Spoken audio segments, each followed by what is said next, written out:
You can check it out. Oh, your office. Yes, yeah, so and I'm not Okay. sure at the time. Good afternoon, everybody. Convening the New Shoreham Town Council meeting. Today is Thursday, November 2nd, 2023. It is 3:02 p.m. We will be, for those watching, we will be going into a closed session to discuss and act on a potential property purchase. And would ask for a motion to go into closed session. So And a second. All those in favor indicate by saying aye. Opposed, no. We are now in closed session. Hi, Chad.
Exactly. Exactly. You know, we had a closed session meeting of the council with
today is Thursday, November 2nd, 2023. It's 4:06, and I'm calling to order the New Shoreham Board of License Commissioners meeting.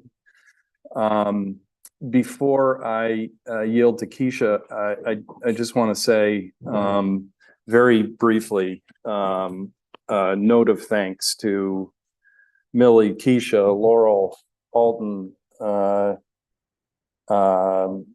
everybody in the town clerk's office. As you guys know, because you deal with them one by one, this is a time of year that is where the clerk's office has to do a ton of work in a relatively short period of time. And I think they do a remarkable job, and just wanted to say how much we appreciate it.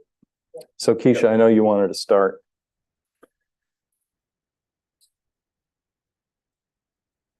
Good afternoon. So basically everyone in this room knows, we've moved to a new program. We have done away with our paper licensing. We're now doing online licensing through OpenGov. The building department was previously using this for their e-permitting. So we just got on board this year. So that has kind of changed the process a little bit. The applicants are now required to go online, input all their information. That will just be for this year.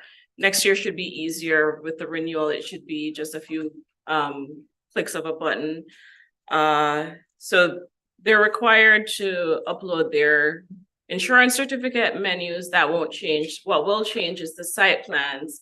So we had to upload this from the clerk's office this year. We had to have them come in and do a wet signature on the site plans. We've uploaded those. As long as nothing changes on the site plans next year, that will also just be a click of a button to say nothing has changed. It remains the same. All the certifications are online. I didn't print the full application for each one, but the Spring House does have a full application in your packet there, showing the certifications, false statements, ground for denial, stockholders, newly elected officers, Rhode Island general laws, certifications of condition of licensed premises, and certification of license holder pursuant to Rhode Island general law section 3-7-6.1. So all the certifications were done online as well. I just wanted to point out that the owner of the Harbor Grill had an emergency. He had to leave for Europe, so he's not present at the meeting today. And also the representative for TMG is running late. And also there was a posting error, so 2 of the applicants did not show up on the agenda for the outdoor entertainment today, but they will be on the 13th of November agenda. And so they couldn't be here today. And so we'll consider those on the 13th. And didn't you say one of them potentially couldn't be here on the 13th? Is that? So for the outdoor entertainment, Kat Harrington from that's what it was. Pie, Yes, so yes, she can't be here on the 13th. So right. we'd like to beg pardon for her. Yes, yeah, Not have to be. absolutely. Thank you. Did you go into, did you make a motion to go to the board, to convene the board license? Yes, I did. I'm sorry, I missed that. Yes, I did. Item 2, I think we all wanted to just let everyone know that, particularly in the wake of the fire this summer, we've been thinking a lot about and working with the fire department on making sure that our licenses are contingent upon life safety inspections. I don't think this is anything that should come as a surprise, nor is it something that is adversarial at all. But we're working on an ordinance that clarifies that. So we'll be obviously open, transparent. It's not designed to do anything to anybody, but just to ensure that we have that as an essential component for our ordinances. And we'll do, we'll maybe let people know through the chamber and through et cetera, as that process goes forward. And we would, in all likelihood, make sure that we were leaving absolutely sufficient time to ensure that those inspections occur. So it's not a gotcha or anything like that. I just want to be on a good path going forward. So item 3 is the public hearing for a beverage license transfer and relocation from Block Island Cookie Company LLC to Garden Lot LLC, doing business as 1661 Farm and Gardens, Rita Draper, Spring Street, Plat 7, Lot 33. I know we have also have Dylan Conley, and so why don't you guys go ahead, however you want to see him in. Yeah, just identify yourself for the record and all that. Seth Draper, family on the property. So we're looking to add beer and wine, but basically, we've always offset the cost of the farm privately, personally. We're always looking for other ways to financially make the farm financially viable. A close family friend is closing a business. They have a liquor license, and a car license. And we thought that this would be a possibly good opportunity to transfer the license to our property, which we could then offer another amenity to our visitors. Great. Hi, Keith. Sorry to interrupt. Did you open the public hearing or I missed that? Yes, Okay. I convene. Oh, you know what? I have to open a separate public hearing. Thank you, Millie. Feel free to tell me that I'm not doing this correctly. Hold on 1 second. I have to convene this public hearing formally for the board. So I'm making a motion to convene the no. This is Keith Stover once again getting ahead of himself. I want to make a motion to convene the public hearing. So moved. All those in favor indicate by saying aye. We are now in the public hearing. Thank you. Sorry, Millie. Neil, you had a question. Yeah, so this would be served where? So this would be served at the farm, most of you probably know it as Abrams Animal Farm or the 1661 Farm and Gardens on Spring Street. In the packet, the documents that we submitted shows the lot map, but then also the primary service area and also where the liquor will be stored. So essentially, if you've been to the farm, there's kind of a common general area where everybody comes and sees the animals, but they also have a little more of, they have ability to walk throughout the property a little bit to see the gardens and the property. So is the idea, Seth, that you would serve from the mix of buildings there, where you used to live, et cetera, but then people could walk the whole property with a glass of wine? Or is it Correct, not contained? the whole property, but indicated in the Yeah. packet kind of shows The area. where the gardens are, and you could walk kind of the more popular areas to walk on the property, like around the gardens and further up the fence. Similar to where the food truck is and also your old retail store. Yeah, I have a question on this. And I think it sounds like a lovely overall concept. But where's the victualling license? Sorry? Where's the victualling license? You have to be attached to a restaurant or tavern. That sounds like a legal question. I'm gonna refer to my legal counsel now. Good call. Thank you. And I appreciate the question. So DBR lays out the standards on how these sorts of Hey, attachments. Dylan, would you just identify yourself? Because we'll have people watching this on YouTube and all that kind of stuff. Thank you, man. Sorry to interrupt. Chairman, Dylan Conley, attorney on behalf of the applicant. So the standard for how the Class BV license works is section 1.4.5 of DBR's liquor regulations. They control all liquor. These standards are specifically subsection B relative to the license we're seeking to transfer. The requirement is that there is sandwich level food, which is the minimum amount of food service that has to be available and present and prepared on the premises in order to qualify for this license. So the alcohol service is tied inherently to the food truck food service. There's no ability for us to have service in the absence of the food truck. There does have to be the sandwich level food is the standard. So, But the food truck by definition is a mobile food establishment. That's correct. And that license is held by? I don't know. By whom is that license held? The food truck license is held by, I don't know the legal name of, but it's a tenant of ours. That's not Who operates on the property, right. similar to other establishments, other properties which serve alcohol. And then sublease their kitchen for their food services out.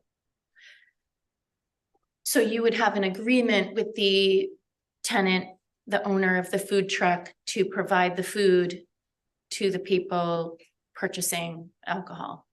If that's something that the board requires, that is possible. And if I were purchasing a glass of wine, I could order a sandwich at the same time. Or do I need to like order my wine and then separately go wait in line at the food truck and order my sandwich and then come back and how do you picture this? So I think there's two important answers to that question. First is the availability of the food is the condition precedent to the availability of the alcohol. And so as long as the sandwich level food is available on the premises, then the alcohol can be served. The style, whether or not it might be multiple cash registers, that's a business oriented question. And I would defer to Seth on how he wants to organize that. Additionally, I would say to this board, you have the right to put a condition on that if it's your preference that those sorts of things are organized in a specific way. That's something that we'd be happy to talk about. So, Molly, are you still keep going? Because I have a Okay, question about this. so I just sort of, I'm sorry. No. Getting. So I have another question, right? I go to the farm often in the winter. I don't ever go there in the summer. So I'm never there when there's a food truck there. Where is the food truck on this map? Food truck on that map would be close to or next to the building 160. And it probably shows a couple parking spaces there. But the food truck is there all winter. I mean, it's there. Food truck is. It's just not open. It's I don't know. I was there last week. I didn't see a food truck, but so next to this little barn That's correct. on the left. I don't believe the little barn accessory building doesn't have a fire number, but it's basically within 50 feet of the building fire number 1. Okay. So because we have this issue come up with Champlin's, is this one of the 6 approved food Yes. license? Food Yes, it trucks? is. Okay.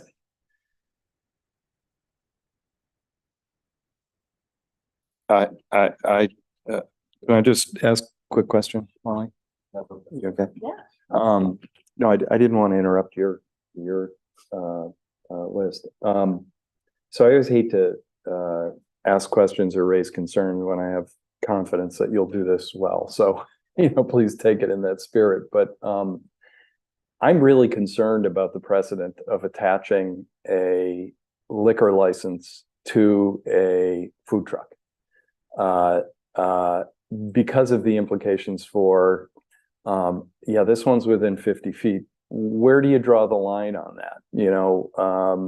What constitute the premises? It's not a very clear and bright line to me. It is, again, sort of, this is more a zooming out a little bit. But theoretically, you could have a much greater distance than this, where someone who wants a liquor license is asserting that the food service component that's required of this license will be taken care of over there. We're going to serve beer and wine over here. You see what I'm saying? It's just, it's, See what you're saying? I think possibly it's kind of like I see it as a 2-part answer. One is you probably would look at the zoning and we're in the residential commercial mixed use zone. And all the buildings or properties around us are already actively serving alcohol. And Yeah. Whereas if you look at, so that would narrow down as far as the potential properties that could even apply to sort of this scenario. And then the size of the property. There is a legal limit. It is the parcel. It cannot be on a separate parcel. If this board wishes to restrict it further, that's something that will be within the purview of this board. But this board wouldn't even have the authority to grant food service on one parcel and liquor service on another. But where are we granting liquor service for? The actual service, not the consumption service. For where will that should be served at? The liquor will be served at a building fire number 160 Thank you. on the plot map. Yep, got it. anybody else before I ask another So question? I have Go ahead. I have a question for James or for Nick. So if there's a liquor license on a property, that eliminates the ability for anyone to bring outside alcohol onto that property, right? So if there's liquor service on that property, I can't then just show up with a 6-pack of beer and drink it. Can I? Or I don't know. I'm asking this as a question. I don't know. Are you talking about like a BYOB situation or like just privately? I don't understand the Well, context. so specifically, I'm wondering because there's also employee housing on this property. So I'm curious about, are the employees who live on the property, if they have a party and a bunch of people bring alcohol, is that a violation of the proposed liquor license? I guess is like, I'm trying to get down to like, what, do you understand what I'm saying? Like outside liquor being brought into a place that has a liquor license, to my understanding, is not allowed, but I could be wrong. This is my first liquor hearing. Yeah, this is a unique situation, but if people reside in that property, they could be allowed to bring alcohol into their own area. I can't imagine they could bring a keg and set it up next to the food truck, but I think it has to be sort of a reasonable situation. Okay. I mean, I'm just trying to figure this out because I don't want it to be a problem for them later on, right? But I also want to get a better understanding of this. Or establishing a precedent that we haven't contemplated. That's one of the things that concerns me about this. Like, you know what I mean? Well, I'm gonna say that in reviewing the liquor licenses, I already have some reservations about established liquor service areas that exist. Mhm. And this would further my problem with that. I don't feel like, so when I look at it, like when I look at a piece of property like this, what I see is that the person serving the alcohol, the tips certified person who is legally serving alcohol under a liquor license has no idea. Like, this is a really big piece of the proposed service area is really big, and lots of areas that are out of view shed of the person serving the alcohol. You mean consumption area? No.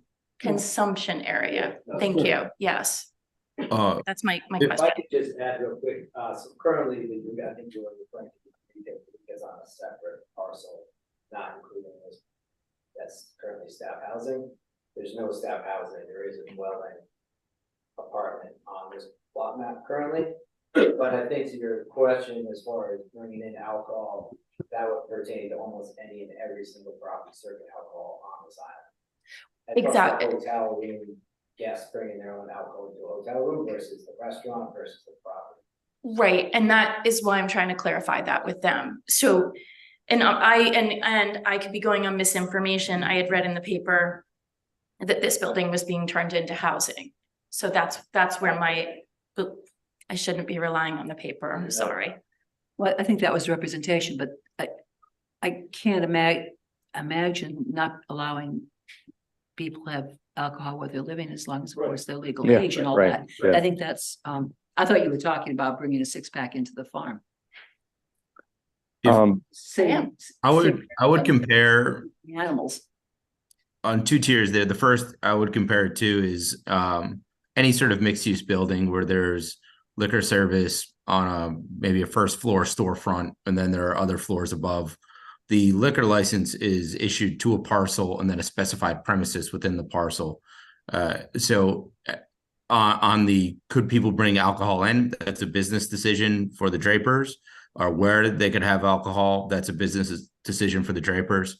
To the extent that this board has safety concerns about things like being able to observe consumption, this board can require policies such as banding can be required in order to consume alcohol, so that even if someone is some distance from the actual service, it still is an easy way to identify whether or not someone has been appropriately had their ID checked and that they can be served, or this board can restrict it where consumption can occur and can lay out an area on the plat map within the parcel that's appropriate for consumption, and it can't be extended beyond that. Those are the sorts of provisions that I think go a long way. The value that these boards provide is drilling down on what amounts to safe consumption. I have another question. I'm sorry, I should have asked this going in. Normally, in the past, we've always received copies of the menus, proposed menus for the various establishments. And They were provided. we have those in here. No, I've only submitted the site plan and the applications, but we do have the menus for all, we do have the menus for all the establishments, and they did provide a menu for the garden lot. Is that for the transfer or It's- the application? For the application. We're talking about transfer right now. So this would be last year's menu, I guess. I thought that would. Can I ask, so procedurally, the transfer of the license is one piece. We're not actually issuing the license until the next piece. No, well, yeah, it's issued if it's transferred, then it's renewed. If you're gonna transfer it, assuming you choose to transfer it, you'd be transferring it now, and it wouldn't, it would be granted now. Obviously, it wouldn't be issued because we haven't had the time to issue. And go Right, through until everything. December. Right, but then they are going to come before, assuming you approve the transfer, they would come before you for a renewal of that license that you just granted them. Thank you. So following on my other question about the food truck. And I think some of those provisions that you talked about, Dylan, you talked about Seth and Molly, are ones we might want to look at. We have a letter from the zoning official that's in our packet. And this sort of goes to the food, the MFE thing, that a restaurant isn't a permitted use in this zone. Which sort of creates this weird challenge when you're sitting on our side of the table, because in order to serve alcohol, you have to at least serve food at a sandwich level, which presumably would require, something that we would consider a restaurant. That need is being fulfilled by a mobile food establishment, which could leave at any time. I guess my opinion on this is, on the one hand, I actually think this could be a delightful idea. I really do. I like it. On the other, I actually think we need some time to sort of figure out, and I'm talking a relatively brief time, to sort of figure out how we're going to, what conditions we would put on it, how we deal with an MFE being claimed as and I don't say claim negative, but being asserted as the restaurant, because they're not restaurants, they can move, and if it were a restaurant, it wouldn't be permitted in that zone. You see what I'm saying? As far as the permitted versus special use permit, restaurants are achievable by through a special use permit. Right, but through a special use permit. Correct. But then it's not that it's not. Right. Achievable. No, But you But you don't have don't- it yet, do it. And as far as the mobile food establishment, my personal opinion is, if you're inspected by the health department and also the fire marshals, other than it could move, where do you as a board draw the line between a mobile food establishment and not being a restaurant, like mobile restaurant, instead of serving food and if it classifies or meets all requirements as far as the standard level or more. And I also, on a side note, I'd like to bring to the board's attention that I personally think that the entire RCM zone should be revised. When you take a look at that entire RCM zone, there is very few, if any, that are not in a commercial activity. Mhm. Most are Keith, restaurants. if I could jump in for a second, Yeah. Nick Cicero, just out of fairness, and you had mentioned the Jen Brady zoning official letter. I spoke to Attorney Conley maybe a couple hours before our meeting today. He didn't even know about that letter. So out of fairness, and I don't want to speak for you, Dylan. Out of fairness, I'd love for him to have an opportunity to look into these issues. Sure. Your solicitor, myself, and James Callahan are happy to work with Dylan to iron out any legal concerns that the board may have. And I think you've enlightened the applicant as well as counsel as to some of those concerns. But I'd be remiss just to say that there was kind of I really appreciate 2 that. hours ago. Not to get too personal, but I've worked with Dylan. Molly and I have worked with Dylan before and have a great deal of respect for him. And I appreciate you raising that, because this, as you can tell from the questioning here, it's trying to figure out a path. It's not trying to keep something. So, and I'm happy to meet in a week if you guys can, get together and work. For me, there are enough questions around this stuff that I want it to be tighter. If that, Sure. that's just one person here. And if I, So- Oh, go ahead. if I can build on that, so I think if you're okay, Seth, putting it off a week, 10 days, whatever Millie can do, and Dylan and you and Nick can talk. But I also think it would be important to me, understanding the limitations of that, or ensuring that then the food truck there. That suddenly, Yeah, if that operator Yeah. were to leave, you've got to, how do we make sure that that doesn't just drive off into tomorrow? Which I think is a fair question. And so I think there are a couple of layers of Yeah, this that's a that, good point. Yeah. as we talk to them next week, I'm leaning in, way in, but how Yeah. do we do it so that, I don't know, you pick it, somebody else doesn't do this and it goes awry. So, I like that. Go ahead, Molly. I was gonna say, it sounds as if we're hearing some things on the 15th, right? 13th? 13th. So it would make sense. I also want to say, moving forward on this agenda, there were more than a couple applications that were incomplete when I got them. And I think that people can anticipate that if I didn't have access to your service area map or anything, which I still don't have in my hands, I'm going to want to bounce you off to the 13th as well. So that's me, not everybody else, but so I'm just speaking for myself. However, I'm wondering if I could still ask you a few more questions about this to get a better view of this, even if we then agree to hear it later. Okay. So obviously with the food being dependent on, there are other instances where, the food is provided by a separate vendor. This is not unusual.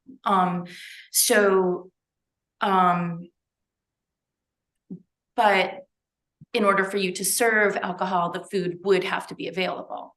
Correct. Right. So, if the kitchen is closed or the food truck, whatever, runs out of gas, then the alcohol service would similarly have to close. But I'm concerned about the consumption area. And I would love to see a proposal for a smaller consumption area. I think it's safer for you. I think it's safer for the public. I think this, having such a big piece of property, I appreciate the idea of being able to walk around the gardens and everything with a glass of wine. I think just as many people would be okay with looking at the birds and drinking a glass of wine, and having a sandwich. It makes it a beautiful place to have lunch. But not necessarily like winding your way down to the lemur cage or going to see camels, with your wine. That's what I'm sort of seeing. I did hear Dylan and Seth both volunteer that they would be open to permit condition on, for example, line of sight with the tips person or Right. or whatever, which I think, may make some sense. Well, it's only going to be served out of the one building. Yeah. I mean, I don't have any, as I said before, I don't have any issue conceptually with this. Right. I don't have a problem with the area. I think it's a lovely idea. I think we're trying to, at the last minute, fit things into places they don't fit. I don't like, and I just look around at what else can happen. The very, very slippery slopes we're headed for. And I'd really like to see this put together into something that's comprehensive and makes sense and that works for everybody, rather than just duct taping and baling twining it together now. Do we have to continue to a date certain? Yes. So is the 13th okay, Seth? Seth, you're here. Dylan, Seth? I will not be here, but I believe Dylan could represent you, or. I actually won't be here the 13th either. So. And I could call him, you're here. No, I said it. What? You'll be out. I will not be here on the 13th, but that's I'll be here. Seminole Day. Can I ask one question before we? Please, actually do it? yes. and maybe Nick or anybody can answer this. We're sort of dealing with two things here. One is a transfer from the cookie company to Garden Lot, right? The other is a license. And I'm wondering whether we're complicating it by transfer or if that's really minor, because it's sort of transfer from one person to another person, one total condition to a very different condition. I'm just wondering if that complicates things or is it just minor? And Nick, I don't know if you have an opinion on that. I'm just trying to simplify this and make it clear. So I mean, this is the avenue the applicant chose. So I would defer to them on that. There are multiple ways to go about doing this. There's something to be said, especially in other communities where liquor licenses are a hot commodity and you just simply can't get them. Folks wouldn't want their liquor license to lapse and then lose an opportunity to get Right. in. So you see transfer a lot. But as far as why this avenue was chosen, I would defer to the applicant or counsel. I think this avenue was and Seth alluded to it. It was relatively organic. It was a family friend was closing up shop. Yep. Yep. And So so that's how if it it doesn't complicate, yeah, thanks, Dylan. If it doesn't complicate, then let's keep it going, but I'm just trying to make it crystal simple. Yeah. No, I Well, get it. It's a good question. You also have a very narrow window when you can put in new applications. Yes. It's in the regulations. Right. If I could request that the board approve the transfer license pending any future questions or limitations that you guys, and if we can't meet those requirements or limitations, that it would that our license. I think we're talking about wrapping this thing up on November 13th, which gives you plenty of time. Okay. Can I would like to make a motion that we continue this to November 13th. Second. Any discussion? I would only say that I'm not looking at wrapping it up. I would like to wrap it up in this, I think, in where people are talking about letting you proceed so you can be open to this next year. But I don't want to get into the space where we've granted the license and we can't change something, because this clearly is to me, and I'm very glad you mentioned the RC mixed use. That's a drum I've been feeling like I've been beating by myself for years. So like, go to the planning, write us a letter, say we need this. That's not something that the Not- town council can request. that- No, I think it would really show great initiative and get your neighbors with you and work on that. A couple of your neighbors. Because it are- will straighten things out for the future. It's just, It's a mess. I'm off track here, but it's, I haven't been able to get any support from anybody else, so. I will look into. I've never even heard you raise it, but I raise it all all the those in time. favor, well, then draft something. All those in favor indicate by saying aye. Aye. Opposed, no? Mr. Chairman, thank you very much. Members of the board, I appreciate the feedback. We'll tighten everything up based on the feedback we received this evening. Thank you. Great, thanks, Dylan. Appreciate it. Thank you, Seth. I'd make a motion to close this public hearing. No? We can continue? We don't need, oh, right, okay, great. So I'd like to make a motion to convene the public hearing for our annual beverage license renewals. Thank God I have Millie. Her legs are getting longer and longer from kicking me under the table. Second. All those in favor indicate by saying aye. Aye. Opposed, no.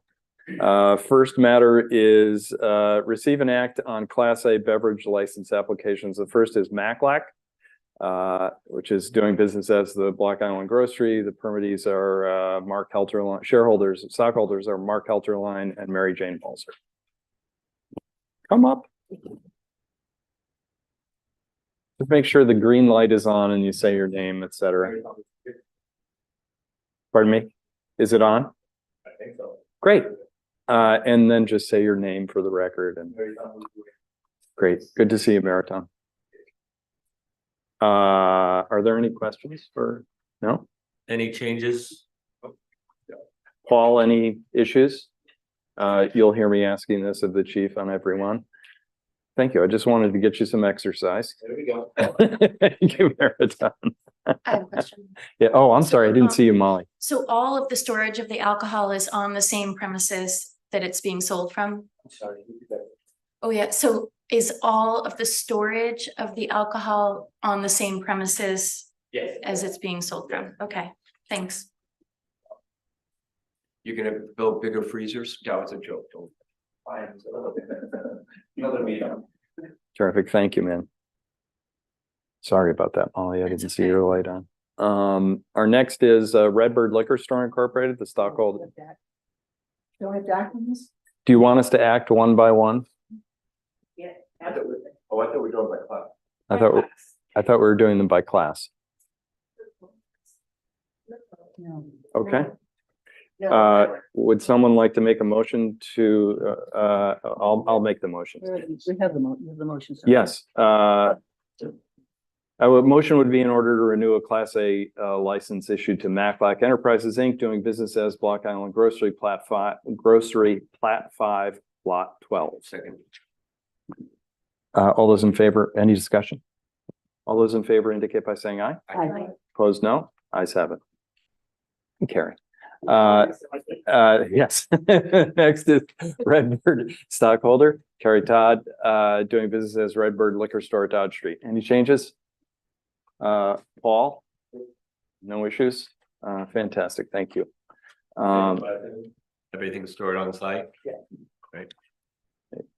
I would make a motion to renew a Class A license for Redbird Liquor Store, Inc., doing business as Redbird Liquor Store, Plat 6, Lot 20.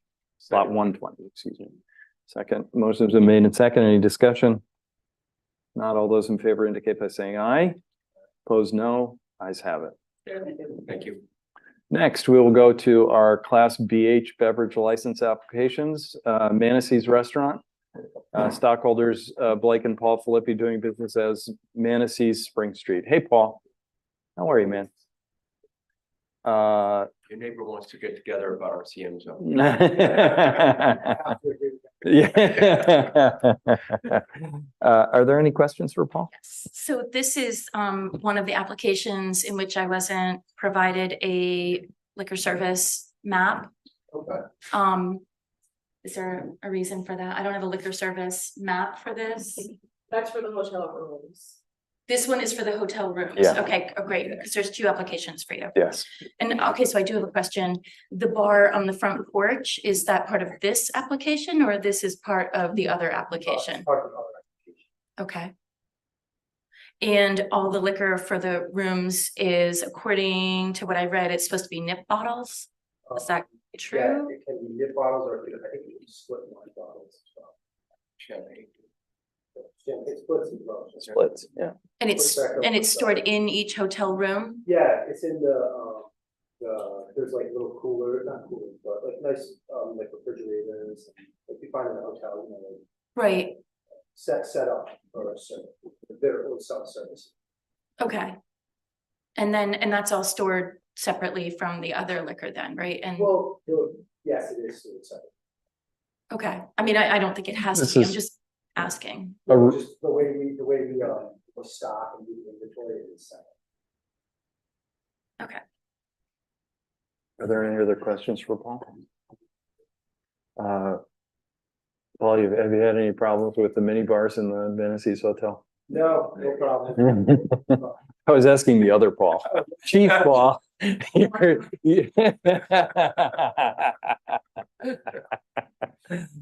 All right, I would make a motion to renew a Class BH license for the Manasseh's Restaurant, Inc., doing business as Manasseh. Do I have that? Yeah, Manasseh's Restaurant, Plat 7, Lot 27. Second. Any discussion? Motion made and seconded. Any discussion? If not, all those in favor indicate by saying aye. Aye. Opposed, no. Ayes have it. Thank you, you. Paul. All right, now we are on to Class BM beverage license applications. JJJ 13 LLC, Justin Jones and Mark Jones, doing business as Mohegan Cafe, Water Street. How are you? Welcome. Are there any, I'm going to steal Neil's question. I think, are there any changes, anything we should know about? Paul, were there any? No. Geez, it was, you had a flair for the dramatic. I think. You got it ready for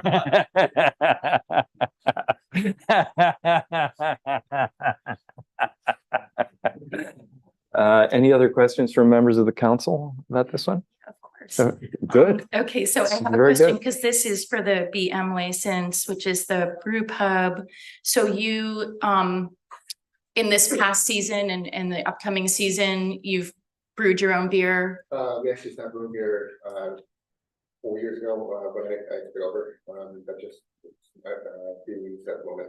So I'm curious why you're applying for this license if you do not brew beer. This is a license that was handed over to us. The option to brew the beer is still there. We just haven't actually got there, I guess. To switch to a different license would be a little bit more complicated side. So we get this license and we move forward. So like this doesn't preclude anybody else from applying for this license, does it? I mean, do we have a cap of one? Yes, we have a cap of one for the BM license. Doesn't preclude anyone from applying. Anybody can apply and you can raise or lower that cap annually. And that has, that's certainly been done before. We can certainly work with the applicant to switch him over to a BV license. The issue with that though is that there is a cap of the BV. So if I understand that, there's a lot of concern. You don't want him to abandon a license that he can maybe not get another license for. So, unless you wanted to work with the applicant to make that happen, I don't know how that would, how to move forward on that. So what's your advice, Millie? When we do caps, we make room for that? What's your advice? My advice is that you issue this license for the upcoming year and we try to work on it? address it in the fall of next year. Okay. Is that fair So enough? we'll talk about it. Great, terrific. Or in the, Yeah, in August. and I'm not saying. I'm It's not a really gonna good go for it. I question, just yeah. was curious, like, it's a different license. Prior to actually, the beer to actually getting that license or? Depends No, how good it is, Ariane. Actually, theoretically, the intention to. No, actually, I did ask Upstate and they said there is nothing in the in the license that requires you to do I that. still have all the equipment and everything. Yeah. Right. Right, I yeah. think everybody in this room would like you to. So maybe you can. That was my point. No, repeat that. Yeah, Okay. but now I understand. I didn't quite understand why you didn't switch the license. It's pretty simple. Okay. Yeah, thanks. Any other questions from folks? Chief, how's everything going on that? Great, thank you. I would make a motion to renew a Class BM license for JJJ 13 LLC, doing business as Mohegan Cafe, Plat 6, Lot 110. Second. Any discussion? If not, all those in favor indicate by saying aye. Opposed, no. The ayes have it. Thank you. All right, now we are on to. Oh, okay. Now we're on to receive and act on Class BVL beverage license applications. Block Island Pizza Pie Company LLC. Kevin Finnegan, doing businesses as Block Island Pizza Pie. Come up. How are you? Thank you for coming. At Harrington, and I'm here for Block Island Pizza Pie. Wonderful. Millie, will you remind me or Keisha? So we have to, because of the way the notice worked, we need to act on this license on the 13th. This one's fine. It's the outdoor entertainment. Yes. Okay, terrific. How did everything go this summer? As far as I know, everything went great. Yeah. Well, we'll see about that. Chief?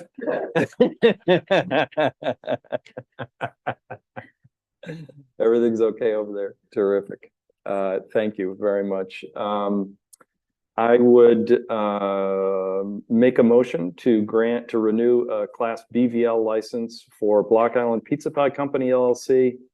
Member Kevin V. Finnegan, doing business as Block Island Pizza Pie Company, Corn Neck Road. Second. Is there any discussion? Not all those in favor indicate by saying aye. Wait, Can I ask a question? Please. Sorry, I'm just looking, I had questions here. And my question was, all the liquor is stored on the property? Yes. In the main building or Some in the main building and some in a block building in that. on the same property? Yes, oh, yes. Okay, thanks. All those in favor indicate by saying aye. Aye. Opposed, no. Ayes have it. Now we are on to, You have the garden lot there in front of you for renewal. so So if you would just, yeah, Hold it. what would you like us to do, Madam Clerk? think that you want to just continue that one. Okay, I would as make a well. motion to continue that until November 13th. So moved. Second. Second. All those in favor indicate by saying aye. Opposed, no. Ayes have it. So you're a family member on the 13th. Terrific. Thank you, Seth. Now we are on to receive and act on Class BV beverage license applications, the first being Block Island Resorts, Inc. Stockholders Rita Draper and Mark Abrams doing business at 1661 in Spring Street. Hi, Seth. Welcome back. We've missed you. Any changes or anything we need to be aware of? Chief, is there everything going okay over there? All right. Any questions from the members? No? Then I would make a motion to renew a Class BV license for Block Island Resorts, Inc. Stockholders Rita Draper and Mark Abrams doing business at 1661 in Spring Street. Second. Is there any discussion? Yeah, so Molly, you've been very specific about on premise storage. Does that only apply? I just feel like we should be asking the same questions of each group. Do you have an extended area? So no one feels like we're picking on them when they all get asked the same question. But you were asking specifically about the on-site storage, and is that Yes, so I specific do to the have that certain question for license? every place. Okay, well, I guess if I know that they have it, I am forgetting to ask it. Okay, Yeah, but We do have it on site. right. right. okay, and then any changes to service area? No changes to service area or storage. Motion has been made and seconded. All those in favor indicate by saying aye. Aye. Opposed, no. Ayes have it. Aldo's Place Incorporated, stockholders Stephen Papa, Anna Papa, Christina Papa, Stephen Papa, doing business as Aldo's Restaurant Pizza, Weldon's Way. Hey, Brad. Hi there. I've been asked to stand in for that album, and I've done that, on 2 other occasions. Okay. How's it going, Chief? Very good. Everything's okay at Aldo's? No issues. And what are our questions? One is, storage. Are you storing your liquor on site? Great. And is there any change in service area? Any other questions? I did have a question that, Yes. the service area that they've indicated on the map also includes their parking spaces. That just seems peculiar. Is there a reason for that? I mean, it just seems, There's been no change in certain areas, but, I don't have an answer to that. so I guess I would just, is there a reason why that's been approved in the past that, I think it's the first time. This is the third time I've done this, the first time Yeah. I've chaired him, and I don't remember that question coming up. I think, if their indicated, service area includes the parking lot, I think we could, make clear that we're not permitting liquor service, car side at Aldo's, can we say that? Yeah. That's a James question, right? I mean, like, Yeah. Yeah, Can we say Molly, that- to your question, you have the ability to impose reasonable conditions on the control of alcohol at certain properties. Very obviously, you wouldn't want alcohol served in a parking lot, so I think that would pass muster. I'll include that in the motion, Molly. Any Okay, other so- questions? yeah, I would like that. I just, Yeah. It seems, Sure. Yeah, I'm glad, kind great of pickup. counterintuitive that we would be allowing liquor service, in the parking spaces, either in front of or behind the building. Thanks. Any other questions? I would make a motion to renew a Class BV license for Aldo's Place Inc. With the aforementioned stockholders. With the doing business as Aldo's Restaurant and Pizza on Weldon's Way, with the condition that liquor not be served in the parking area of the property. Second. Is there any discussion? Not all those in favor indicate by saying aye. Aye. Opposed, no. Ayes have it. A question for Millie. Millie? I'm sorry to jump in on this late. The provisions for staying closed and all those aren't part So- of anything anymore? So what we're doing, or we're asking the council to do, is to just approve as according to the license presented, instead of doing those things are included in the, in the application being presented. The application does include the times that they remain closed and whether they're gonna be dancing, et cetera. Just trying to streamline the process a little bit for both the office and you and for the Yeah, I applicant. just suddenly realized we weren't doing Yeah. that. Okay, great. Thank you very much. All right, next up, we have Two Tickets AI Management LLC doing business as the Atlantic Inn. Greg and Doug Farron doing business as the Atlantic Inn on High Street. How are you? Welcome. Last time we did this, I think it was over the phone, so it's good to see you. I hope you had a good summer. Yeah, it worked well. The liquor service stuff worked well. Yeah. And no changes that you've, okay. Chief? No? Terrific. Any questions about the Atlantic? Well, so the Molly? only question I had on this application is the one that Martha just asked. That they had indicated that they did not want permission to remain closed.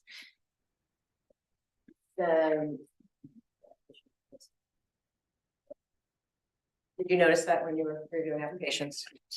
So that, we'll consider that a typo and we'll fix it in our back end. I'm sorry, we just missed it when going through. Because I'm sure that you want to remain closed this winter, correct? Okay, so we're gonna follow up with you to correct that. Okay. Thank you for pointing that out. Terrific. Are there any further questions? Liquor storage is on site. No change in service area. Any other questions? If not, I would make a motion to renew a license for Two Tickets. This is a renewal, right? Because we gave you, yeah. Renewal, Two Tickets AI Management LLC doing business as the Atlantic Inn. Greg and Doug Farron doing business as the Atlantic Inn High Street. Second. Is there any discussion? Not all those in favor indicate by saying aye. Aye. Opposed, no. The ayes have it.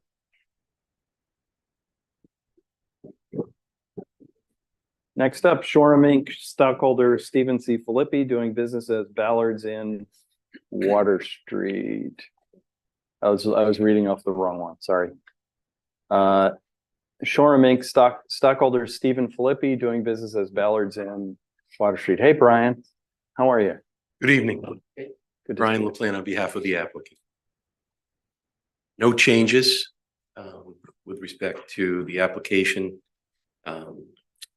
And the alcohol is stored on site. To answer that question, to anticipate that question. Any other questions? I would like to ask the chief how things went this summer. You know, I've been doing this for 20 years. Yes. This was probably the better summer we've had Yeah. in 10 years down. Mhm. You know, some of the stipulations you put in, the security, Tim Lee's here. Anytime that we had any issue down there, those guys were on it. They were on top of it and they were extremely helpful. Great. Thank you. Thank you for that. So just because it's been a hot topic, how many complaints, police calls, do we have any stats on that? We do. You all should have, Yes, you we should got all it. have a sheet of this. Would you just for everybody, for everybody, would you just highlight that? Yeah. So how we have these broken down, they had one medical assist, they had two that they called us for an ID check. They had 4 that were listed under police that involved some police intervention. 1 noise complaint, and under the miscellaneous column, a lot of that is when we go and do a location check. If we're just going to do a walkthrough, we call out that, and that's where that falls into. Right. Martha had alluded earlier about the miscellaneous needs to be tightened up. Our new CAD RMS system, we're updating from 2018 to 2023 in a couple of months, so that will be broken out a little bit better. So we Terrific. really had, we had 4 police calls down there also. So And- the and 1 conditions, noise complaint. the So conditions that we worked on worked. Absolutely, absolutely. So my inclination is to approve this, applauding the work of everybody, you know. But for the And public, can I sorry, just yeah. finish? And to continue with the conditions that we had on the license this year. Can't argue with success here. So, Yeah, you heard of it? yeah, go ahead. Yeah, so, this is a license application for 2024. Mhm. The culmination of an event that occurred on August 8th, 2022, was a settlement agreement that concerned matters far afield from that incident on 8/8/22. So for example, the anomalous event of the Reggae Fest, for which many parties were to blame. One of the stipulations that we agreed upon in good faith was to put trash cans in front of our facility to avoid, littering on the streets in town. And so that's an example of a condition that bears no relationship whatsoever to that incident on 8/8/22. There's been no other suggestion, no evidence that, littering is a problem there. And I'm just giving that one example.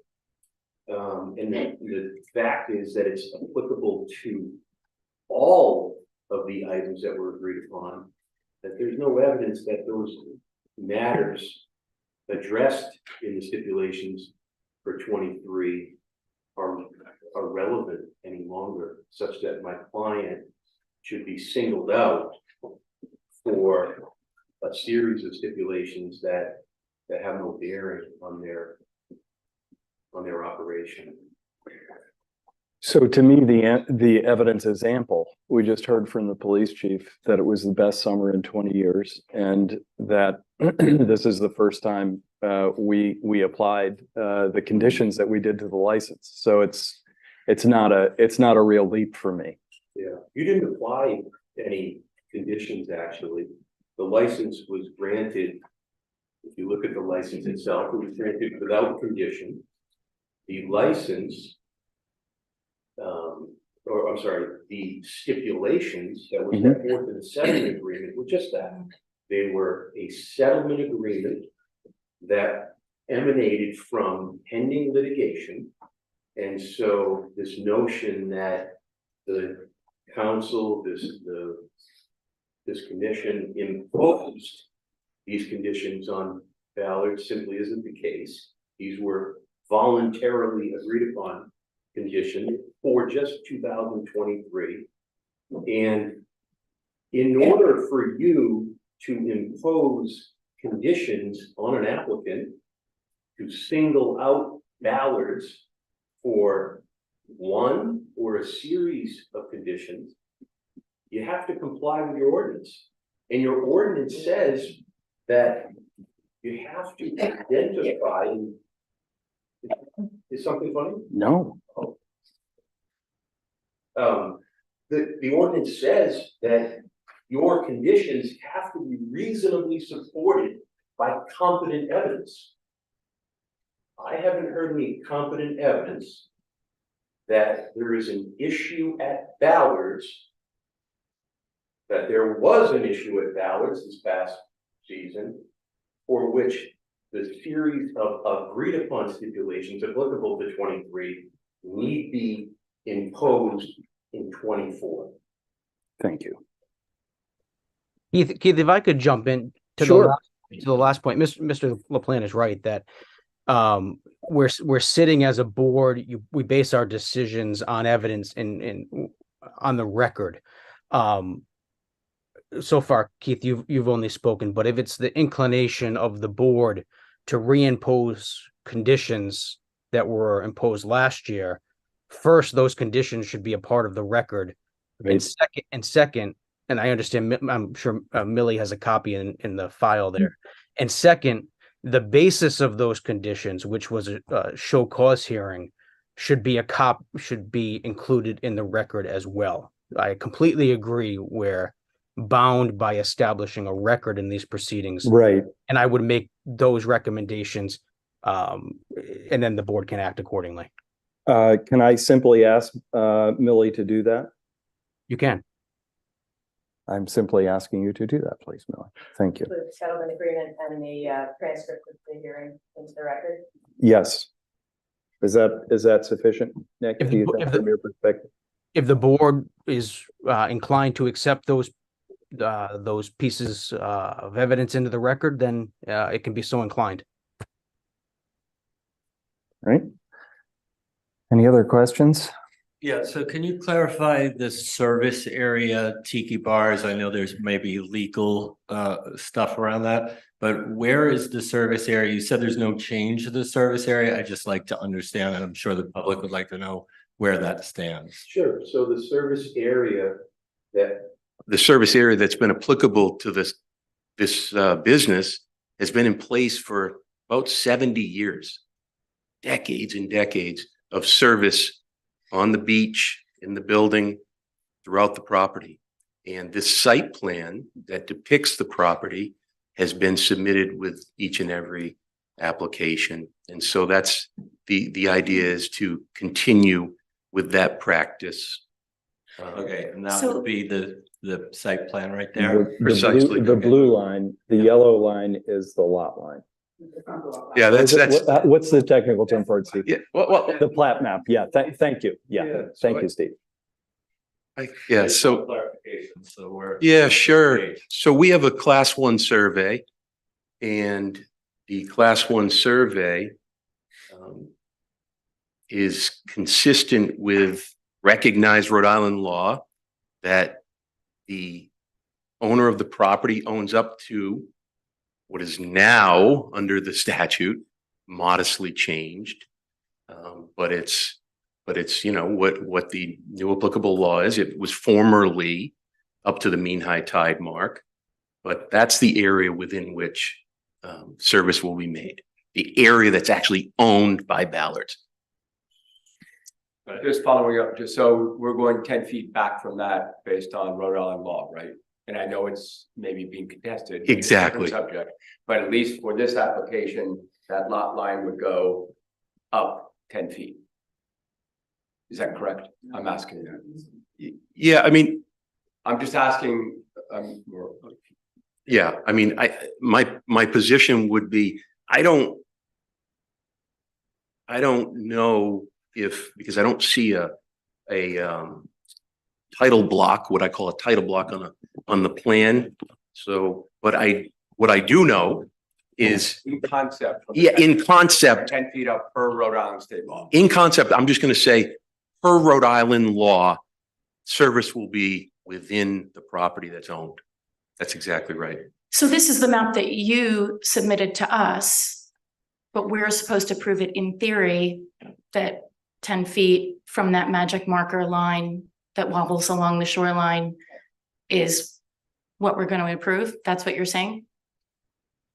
Yeah, so we've submitted the same site plan to this commission for years. It's not changed. And what I'm simply saying is, because I've been asked to clarify that service will be on the beach up to what is the public water line, where the public doctrine kicks in, where the new statute kicks in. and is applicable. So that's Okay, our. so as I said previously, this is my first liquor hearing. So this admittedly is not the only map that is a surprise to me. You know, obviously, I think everyone looking at it, anyone looking at it for the first time would say, that's so interesting that you are proposing to serve alcohol on property that isn't on your plat and lot. But I understand, right, that there's previous case law about accrual of beach, et cetera. Sure. So, my question is, does Ballard's pay taxes on the entire service area? Like the accrual of sand that you're claiming is are you paying taxes on that and you're insured on that entire piece of property as if it was yours? Yeah. So let me respond to you. And, it's actually troubling that I have to continue to communicate this, not to you, but my first liquor. No, I appreciate the drama, but you will have to explain it to me because this is my first liquor hearing. Yeah. And so what I'm simply saying is that I've communicated this legal point to council several times. They actually agreed with me in 2022. And I've heard this challenge again and again. It's not with respect to your question. It's simply the question of, it's like saying, is the sky blue? Yes, the sky is blue. The answer to your question is tax plat maps bear no relationship under Rhode Island law to actual ownership. There's a case right on point. And it's because the tax assessor does their best to depict the property, but it's not determinative of ownership. Okay, so that's the point. My client doesn't control the tax mapping process. What we can do is submit a survey of the property that depicts what we believe we own. And again, I've had conversation with council. I have written letters to this body about the basis for Ballard's owning this entire beach that's depicted there. And among other things, the deed says that the property runs to the water, to the Atlantic Ocean, right? And so the bottom line is, it is irrefutable that Ballard's owns to the water, okay, to what has now been codified as the public line at which the public has the right to occupy that property. So it's just, it's not in question. And so once that's true, now we have to turn to where can we make service? And we're simply saying, we want to do that which we've done for approximately 70 years, which is serve on Ballard's property. I see the platform survey of the application. I don't know why you don't put that up. You're telling me that that's not what you submitted? This is what I have.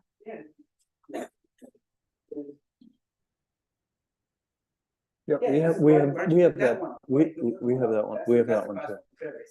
That's why I signed, like, this is what you should be looking at, not that.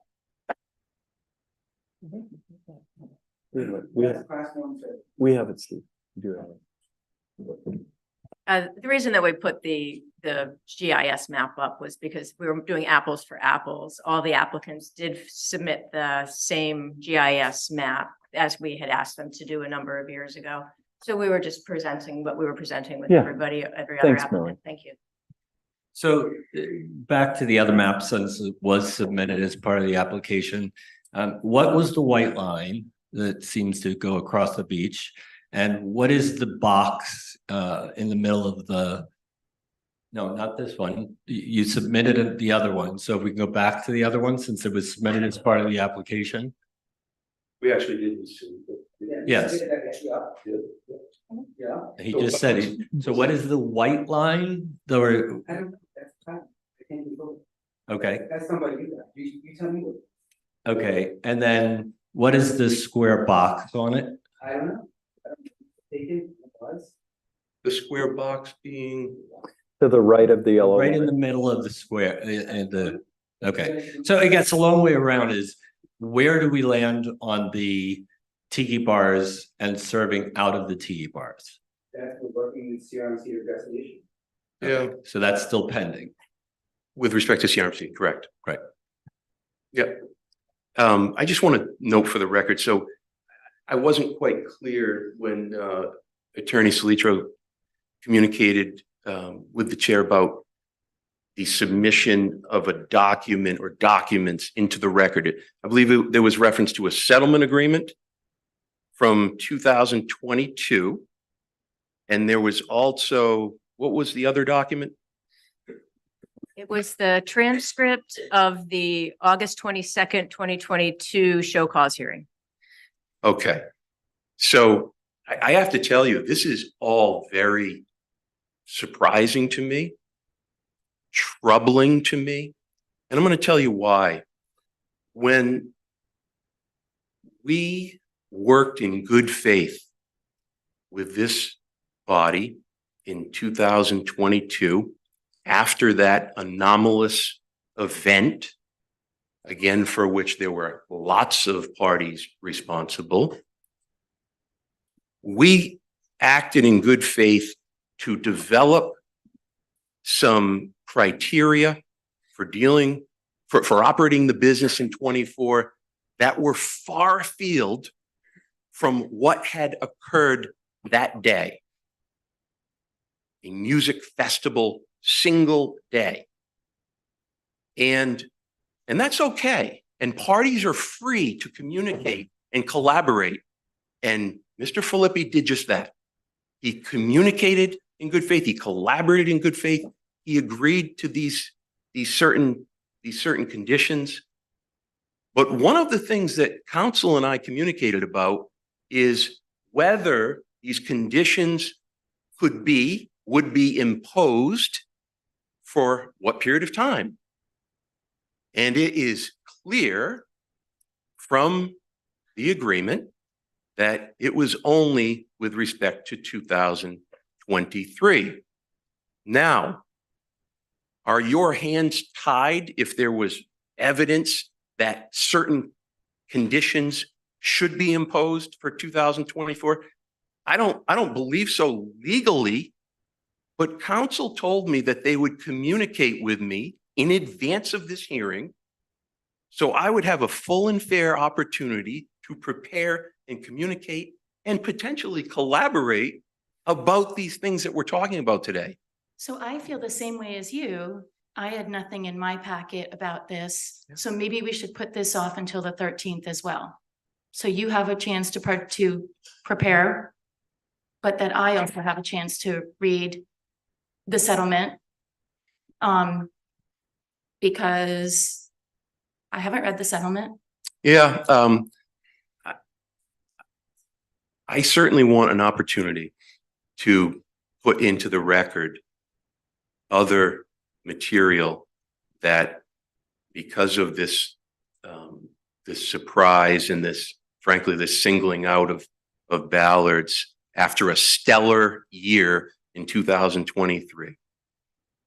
So I'd ask. I'm not sure why you're feeling singled out. You have two people new to the council asking you questions. No. I'm not even. I'm sorry, because the chair said that he was, I don't know if he made a motion, but he said there's an inclination to impose the same conditions from 23 in 24. That's what's taken me aback, because I didn't hear from council. We had a great year. We were cooperative. Frankly, I was prepared to tell you today that we intend to continue many of the same poor practices because we had a stellar year. Tim Lee is here because he's coming back as director of security. And we intend to continue to have private EMTs to help, allay the burden that may befall the local department. We intend to cooperate and communicate with the police chief.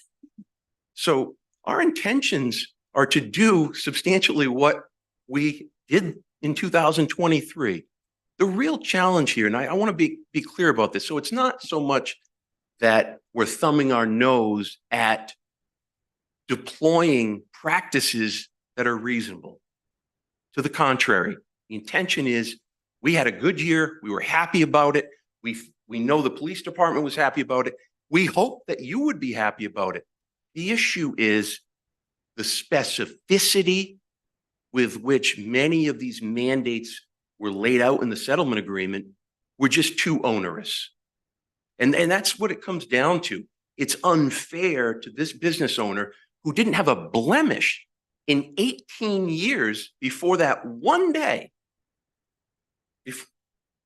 Is something funny? Yes, that's funny. Are you aware of any show cause hearings or other violations in that 18-year period? Are you aware of any? Yeah, neither am I, because there weren't any. So your hearsay and whatever you may be smiling at as a commissioner makes me really uncomfortable about your ability to objectively review this application. Should I be? Absolutely not. Nick, Yes. your thoughts? So I mean, there hasn't even been an opportunity for a consensus by the board. Keith, you made a comment that you were satisfied with the conditions and the result that they had this past summer based on what you were informed of by the police chief. And then we heard from two other council people who are new to the council, excuse me, the board, that they don't have an opinion one way or the other yet. So it's up to the board. If you are inclined to take a vote or have a discussion, the first step would be to close the public hearing. Yeah, just I'd like to ask. sure. I appreciate everything you're saying. You could have sent your revised proposal into us too. Yeah, The so application. I mean, look, you had a really good summer by everybody's accounting. Things went really well. right. Why do you want to change it? I mean, that's what I'm looking at. Yeah. It worked. And if there are things you wanted to scale back, then you should have given them to us and said, we had all of these things, we don't think these were necessary, but we didn't get anything from you Yeah, either. I'd agree with you if the settlement agreement said that it was to continue in perpetuity, that it would have been on me to communicate that. But That's not the case. How could I have anticipated that you would try to impose restrictions on me when I've looked at the records? You've never carried restrictions beyond the following year when there's been an infraction. Never. Out of an abundance of caution, though, we all know it. We all know it. I'm not disagreeing with your assertion that multiple people were involved. I think national press really treated us all unfairly, but why not give it another year? Why not say this is working? Yeah. And we did have some success. I know we did. We had a question about the fence that was put in, and the manager and the police chief went down and rolled it back. We've had things that, as it was. But the communication line worked. Back. It worked, Yes. but we don't want to lose that. Yeah, I understand that, but you talk about precedent, the idea that one of the other facilities here has an infraction, and so you impose something on them, and that will just continue because they haven't had a similar infraction, and it's just going to continue and continue. I think there needs to be some recognition and respect for the operator who has stepped up and done exactly what was asked of him. And you asked, I remember Mr. Stover, Commissioner Stover said, we're going to see how you perform. Mm-hmm. You were hopeful. Yeah. And you saw it in action. And so the notion that, listen, the imposition of conditions is punitive. It's punitive on this business, right? The idea that, for example, he has to have X number of security guards at different times of the day, despite his managerial expertise and having Mr. Lee available to determine that, no, we think that we need one more, or we could have two less. The idea that we're going to be mandated and that's going to be imposed upon our business operations is abundantly unfair. When there's no evidence that before us that there's a recurring problem surrounding these conditions. Except that from my perspective, there's abundant evidence that the conditions worked because it was a good summer. That's So can I just suggest, since we're not,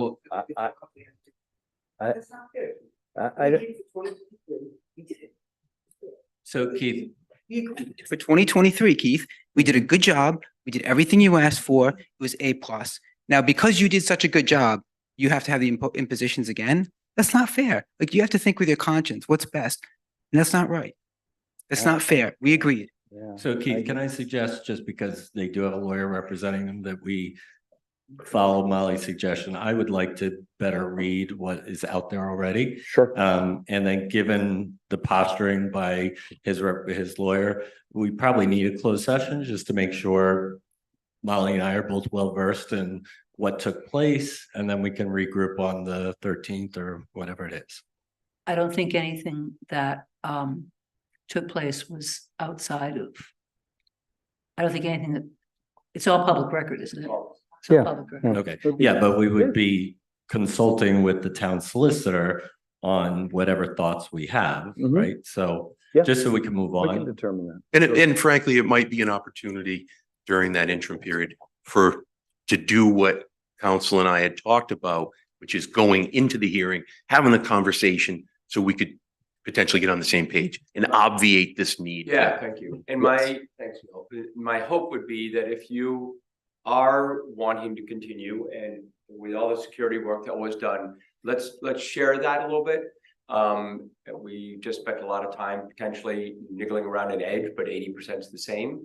Let's find that out and talk about it on the 13th. I think we can bring some people up to That's speed perfectly fine. and let's do that then. Great. If that's okay with you. And then I have a question too, because on a previous application, we were talking about serving area and consumption area. So what I'm looking at there is your consumption area. Serving and consumption area.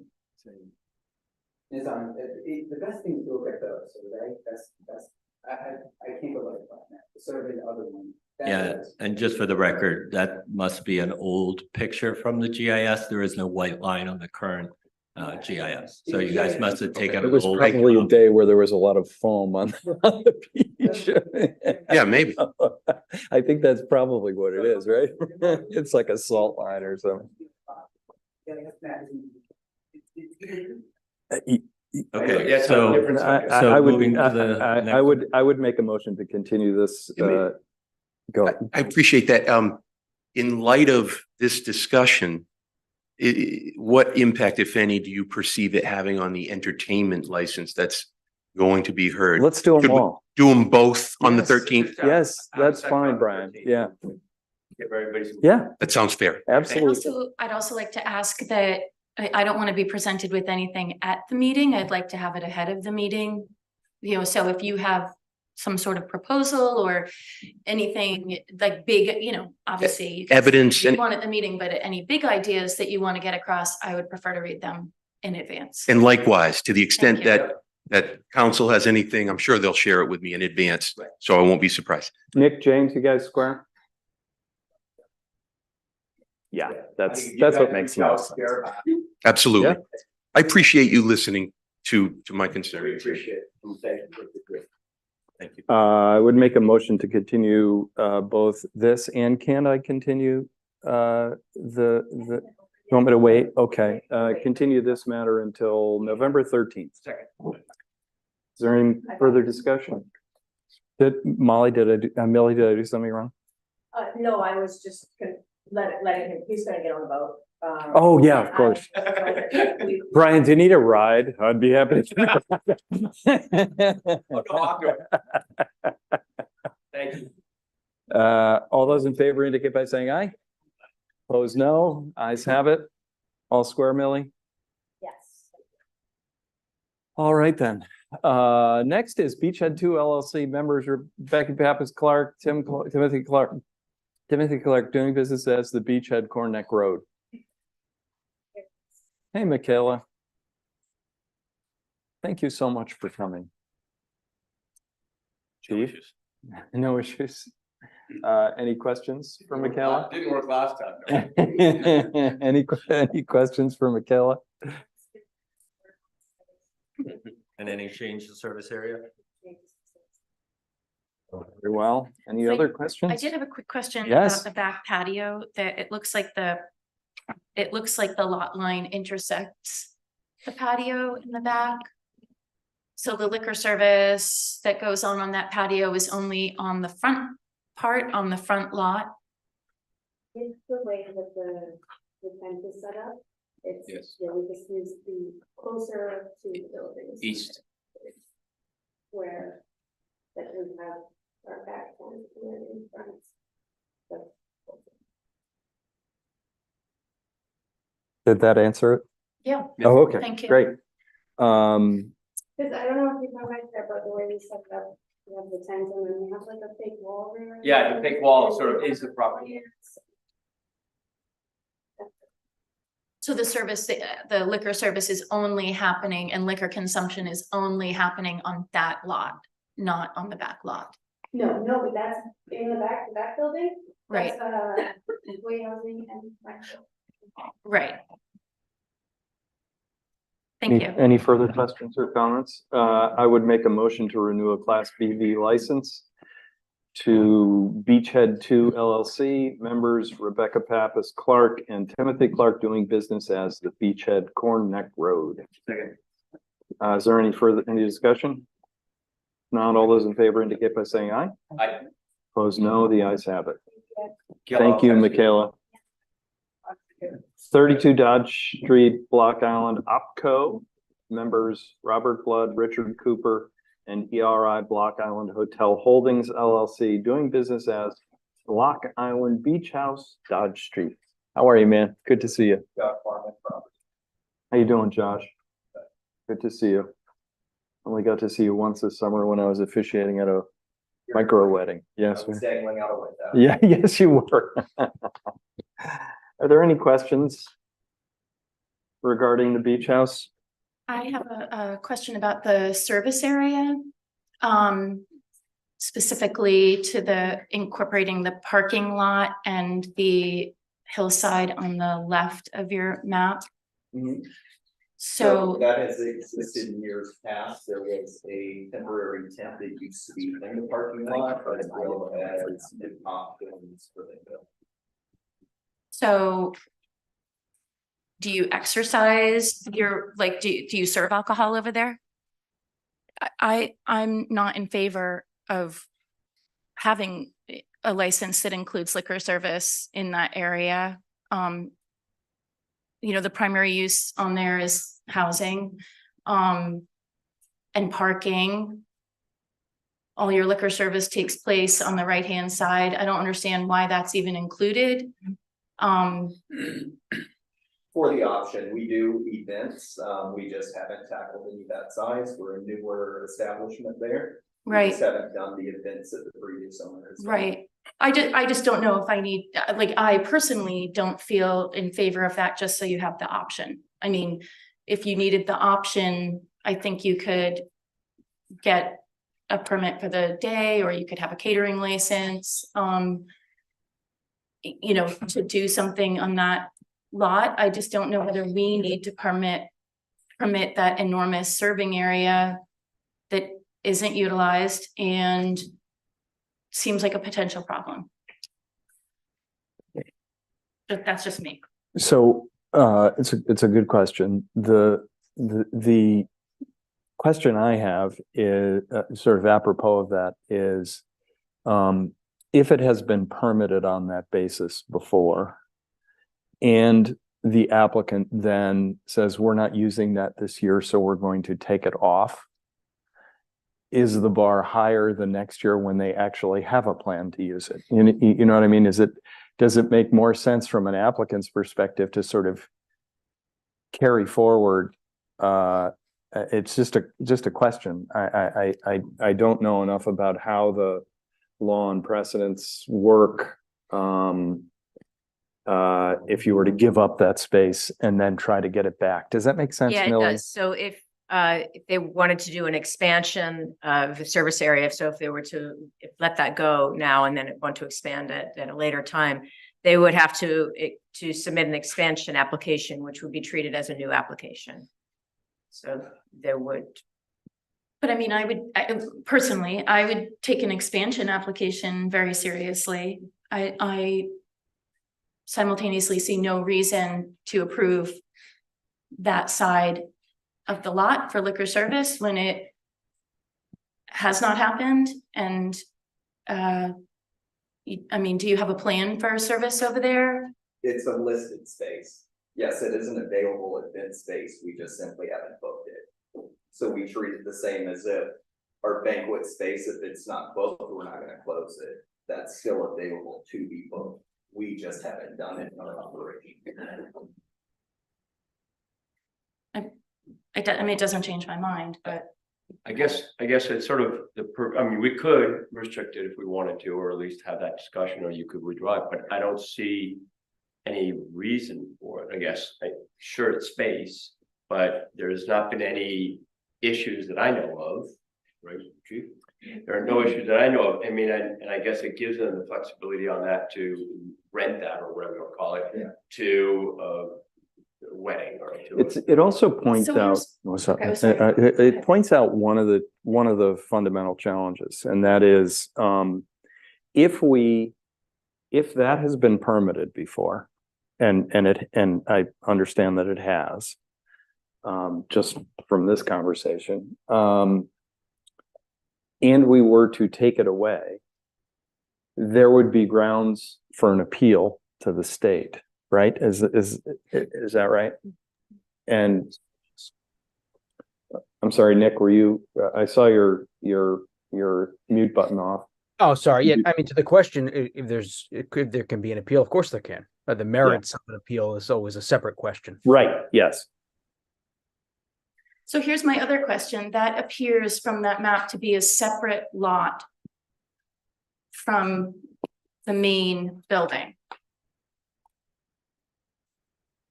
Is that, It's divided by public access. but it's the same plat and lot? Doesn't appear to be. No. I'm not sure.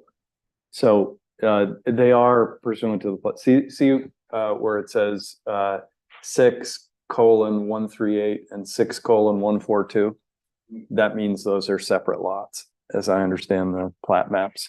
And that actually I'm glad you raised that. We have this note from the zoning official around needing to, it looks like needing to clean up some of the plat and lot numbers. Is that, no, it's okay. It's all good the way that it is. Just, I mean, the plat and lot numbers, I mean, they're correct. Okay. We do have other establishments that serve on multiple lots. as I well. see. Okay. So we're square. It was in the file, so I just wanted, yeah.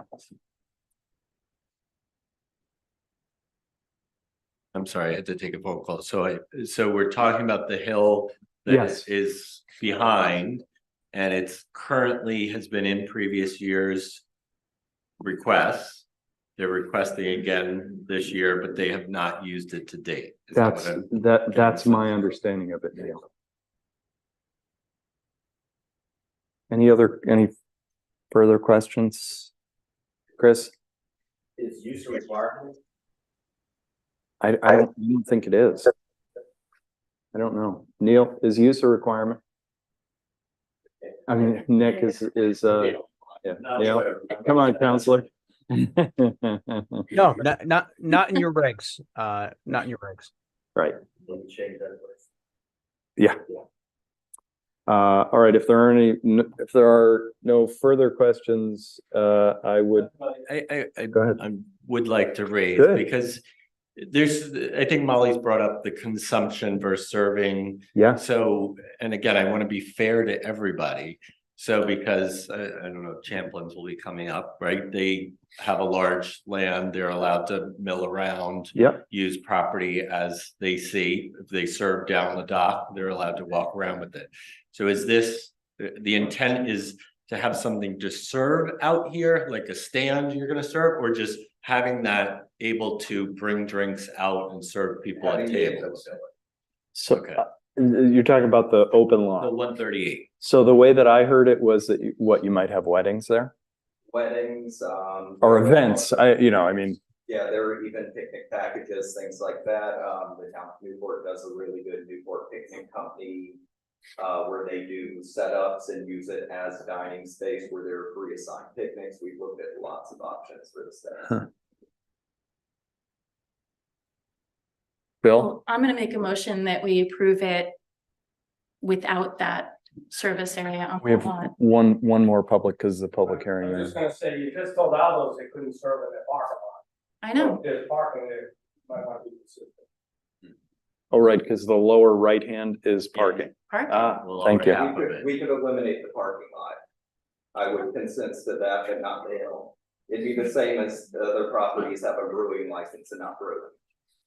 It is one of our event spaces. However, We just that haven't was, rented. that was adequately explained in that they can't switch their liquor license to a BV license because we have a cap on the BV. And the state regs say that you don't have to be brewing beer, so it's not the same thing. So this is a part of our event spaces that we would be losing if we lost that. But you're not losing it because you don't use it anyway, so you're It's not an really offer losing we just anything. had. Yeah, I mean, I would support a motion that excluded the parking from the service area, certainly as a matter of consistency. That's.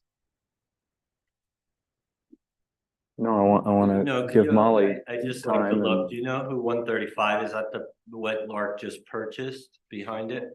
135 is the, Oh, no, that's No, Kittens. Yeah, Yellow yeah. Kittens, that's Yellow Kittens. yeah,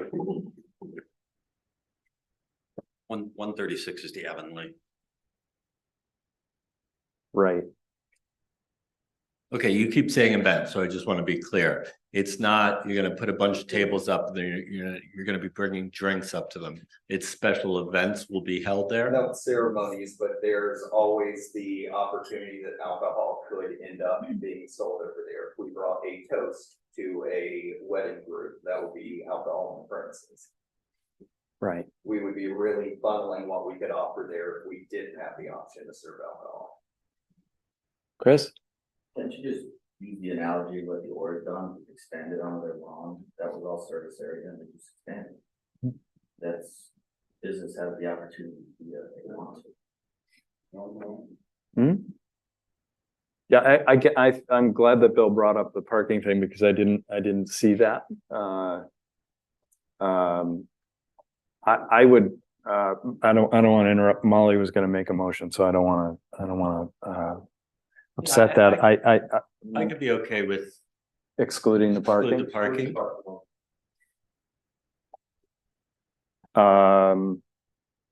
I would, is it okay if I make a motion? I don't, okay, just want to make sure you're done. And again, just one more question, Bert. Yeah. So if this becomes a disaster and the hill becomes a problem, next year we can always say no, Right. right? I'm good. It's harder. If it's, as long as it's not, it has to be It has to be Yeah. documented, yes. I would make a motion to renew a Class BV license to 32 Dodge Street, Block Island, OpCo LLC. Members Robert Blood, Richard Cooper, and ERI Block Island Hotel Holdings LLC, doing business as Block Island Beach House, Dodge Street, with the exclusion of the parking that exists on Plat 6, Lot 138. Second. I get that right, Millie, do you think, when you look at the map? Is there any further discussion? If not, all those in favor indicate by saying aye. I, Opposed, no. The ayes have it. Thank you very much for your patience. All right, next up, you're gonna have to come up to the microphone, Mr. Willie. Let me just orient myself. This is On Island Entertainment Management Incorporated, stockholder Chris Willie, doing business as Captain Nick's Ocean Avenue. How are you, Hello. Chris? Good, how are you? Great. Are there any questions for Chris? No, but I would add that one of Chris's employees works for me and has been very complimentary about how Chris has managed drunk people in Nick's and how quickly they have removed them. So just kind of anecdotal information. I will also add anecdotally that I have heard that Nick's is the toughest place to be served on underage on the island. They didn't serve us. They didn't serve me. I'd be the youngest. Chief? I am gonna also echo that. If you have a fake ID and you can get it through the door at Nick's, you've accomplished something. They're, you know, their staff is great there. Chris runs things pretty tight over there, and we have no issues over there. Yeah, terrific. Thank you, Chris. Thank you. wait, You store liquor on premises, I do. no change in service area, None. none. and your food service is the burger stand, right? Yes. Thank you. Any other questions or discussion from the council? So you will be bringing up the outdoor license as well. That's separate. That's separate. Yeah, I think that's next. I would make a motion to renew a Class BV license to On Island Entertainment Management Incorporated, stockholder Chris Willie, doing business as Captain Nick's, Ocean Avenue. Is there discussion? If not, all those in favor indicate by saying aye. Opposed, no. The ayes have it. Next is Great Salt Pond Marina. Let's see. I have a So miss. I I have just a wanna say misspelling that in my I feel like I motion. got an incomplete packet on this. I didn't have a map at all for.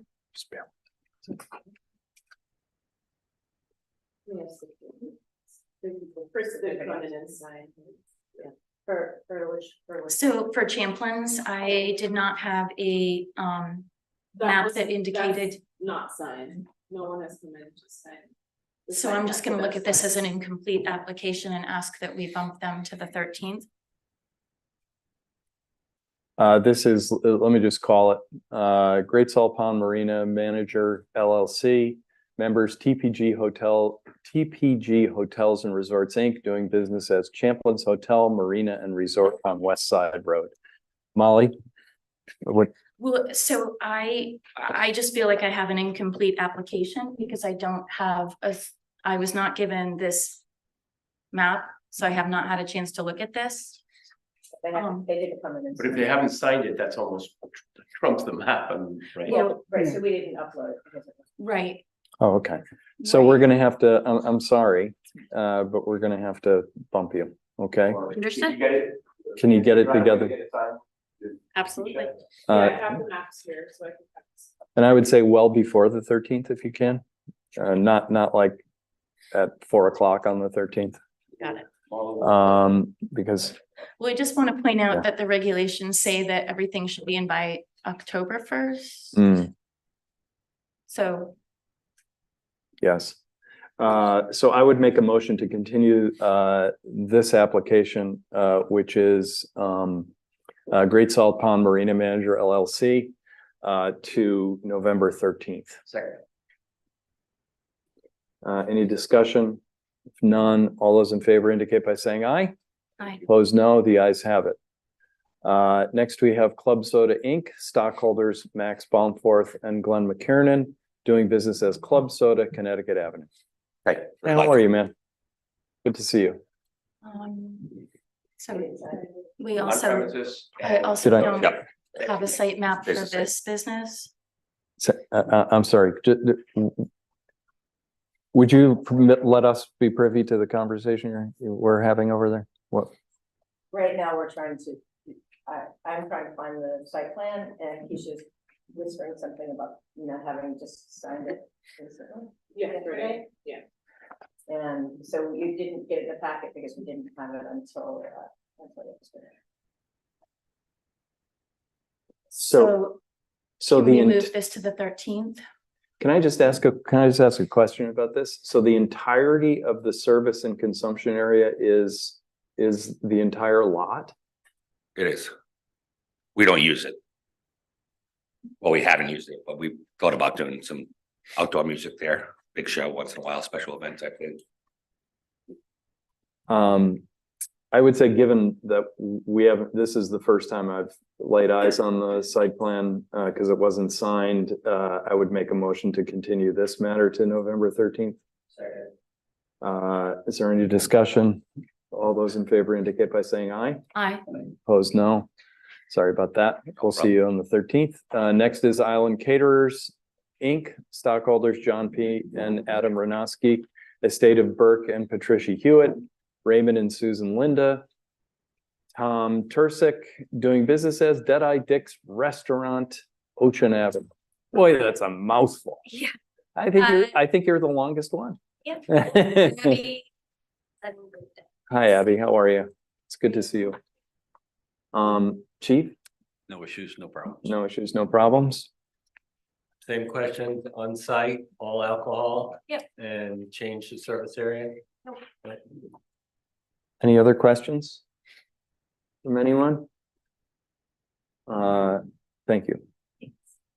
I would, Before you do Yeah. that, can we take out the parking area in the exact same framework? So basically, is that parking to the left? Where the boats are? That's Where the dumpster is? That's a deck. that's Dick's Fish. in front of- But parking goes in. Yeah, he's right. But it's Okay. the blue, just the blue area is the. Is their service the area. Consumption area, the highlighted area Yeah, in blue? so the yellow is the plat line, the blue is the service and consumption. Oh, I see where it goes. Sorry, Yeah. I apologize.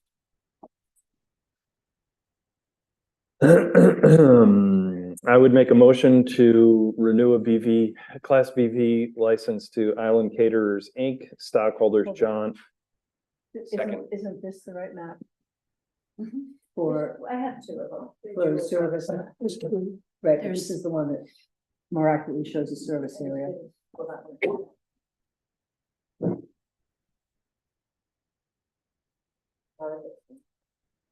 Because otherwise you've only got the, outside depth, I'm sorry.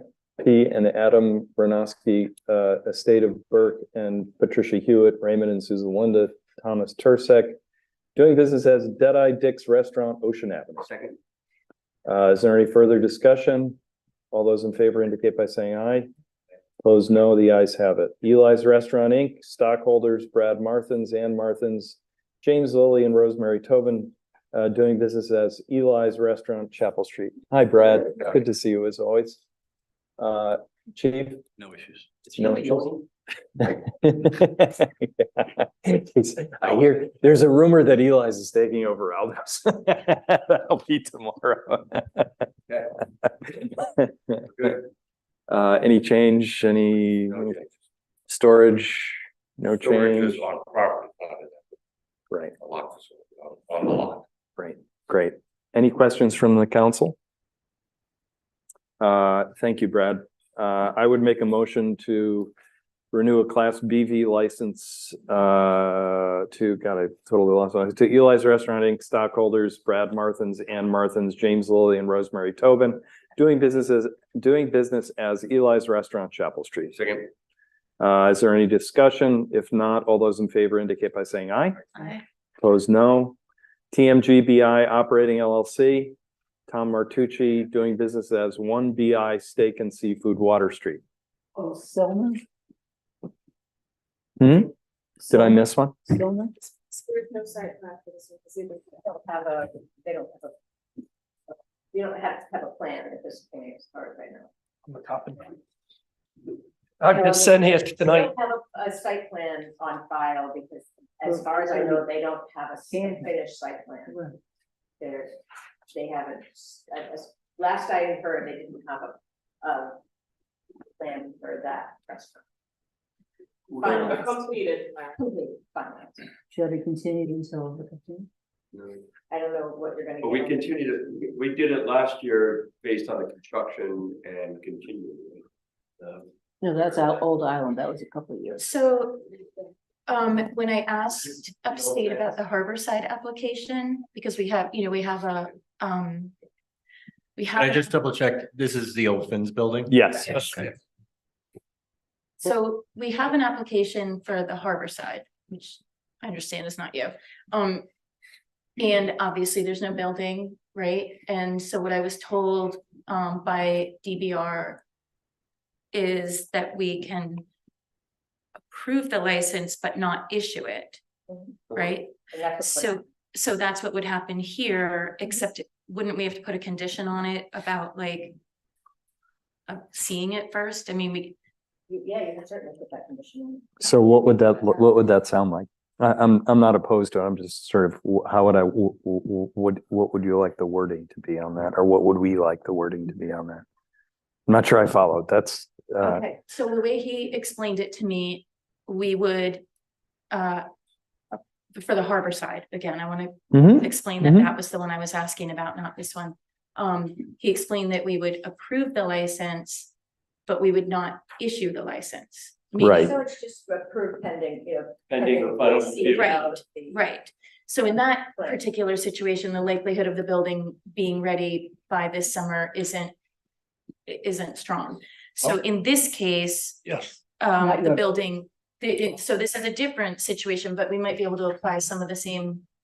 But wouldn't we want to put a condition on it that we see these plans and approve the service area and the consumption area prior to issuing the license? Yes, but can I ask a question first of the applicant? Yes. Could you provide the service area now? Because I think you know where the service area is, and have those maps so that we can visit this. Yeah, I can get you maps for it. Yeah. And we don't have them now, right, Keisha? And you know, The site plan that we have is of the current Finn's building. It's the Right. one that we had used. Right. Where I'm going is, I think Molly, it's right on with Harborside, but I'm thinking that you're gonna wanna, I'm praying you're gonna be open this coming summer. And with all the work you've done, so if you can get the service area denoted on the plan. Yep. And the service and serving, then we can visit on the 13th. okay. Or I was gonna make a motion along the lines of what Molly was saying, which would be pending receipt of a final plan compliant with town regulations. I'll do it. But that's, You told someone else we had that. Yeah, we should just continue the. okay, great. And the other, and I just want to make sure. So what, just bring it right back down here before the 13th, so you have it? Yeah. Okay. To Do that. Keisha. Okay. No problem. Great. That's it. Excellent. I would make a motion to continue the application of TMGBI Operating LLC, member Thomas Martucci doing business as 1BI Steak and Seafood Water Street to November 13th. Second. All those in favor indicate by saying aye. Opposed, no. Ayes have it. Right. Next up is Silna Block Island, LLC member Thomas Krastev doing business as Harbor Grill Water Street. What do you hear? He's out of the country. Oh, that's right. He's out of the country. What's your pleasure? No, I don't think we need. ask you, this is something that you're not going to be receiving a site plan on, obviously there's no building there. And he did have to go back to his home country for an emergency, which I don't anticipate he'll be returning. And I don't know if you're gonna ask him to do that. It seems like he's had enough hardship. I would make a motion to renew a Class BV license to Silna BI LLC member Thomas Krastev doing business as Harbor Grill Water Street. Contingent. Contingent. Approved site plan and back. So this one's a little, is a little wonkier, because they're not gonna be able to be They're not gonna be open. able to. And therefore if you make it contingent on providing the site plan with the service area, and they don't actually have something for next year, they're gonna lose the license. So it seems most logical to, and Nick, I might be off base on this, so jump in. Second. Okay. All those in favor indicate by saying aye. I cut to the chase. Well, no, I would like the lawyer to jump in, just confirming Millie's correct. No, we're in good hands with Millie. Trust me. Yeah, great. Wow. All those in favor indicate by saying aye. Opposed, no. Island Ponding, Stockholder, Cliff Payne, and Edward Sands, Payne, Ocean Avenue. Hi, Sands. How are you? Did you have a good summer? It was a great summer, yes. Chief? Oh, good, no problems. No problems. Fantastic. Any changes? No changes. No changes. Thank you. I like the fact that you've moved away from single-use plastic to glass. Did Thank that you. many years ago. I know you did, and I appreciate it. So liquor store on site, and you're It gonna is. have restaurants down there again? Yes. All right, so this one, we also don't have a map for So can I ask a question, Sands? I know you spent, we talked a lot about ensuring, minimizing people leaving the property with drinks and all that. How did all that work in your opinion? I mean, it seems it was better. I think it's more controlled. Not necessarily by me, but I think people in general are being more considerate. And I know you guys have a policy of actually increasing the age sometimes, right, for service. Do you feel like that has an impact? That's great for us. That works really well. Yeah. And we do that on, busy nights. The bartenders have, full permission to raise the drinking age to 25 whenever they want. Gotcha. It's a really interesting approach, I think. Keith, if I could just interject, I had given Sans permission to sign the site plan at tonight's meeting, because due to a medical condition, he was not Yes, able to come in to have that signed. And it's unchanged from probably 1976. I was gonna say. Yeah. And I saw the ace bandage the other day. Yeah, it's Just- that's surgery Friday. seen it, and we've already asked other people to come back on the 13th for that reason. I might not be here Get it? because I go to Florida. Yeah. So when I was told I could sign it here and it's unchanged and. So can you throw the site plan up on the screen? Yeah, I don't have it scanned because it wasn't signed, but I can grab it.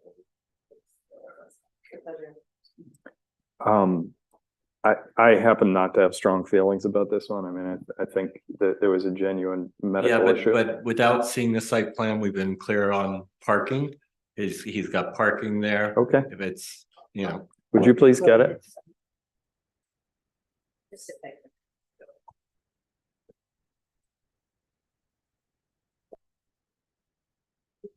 Can we go to the next one? Yeah. We're gonna want Keisha here, so let's wait. Yeah. Have it on her desk. Sorry, I just.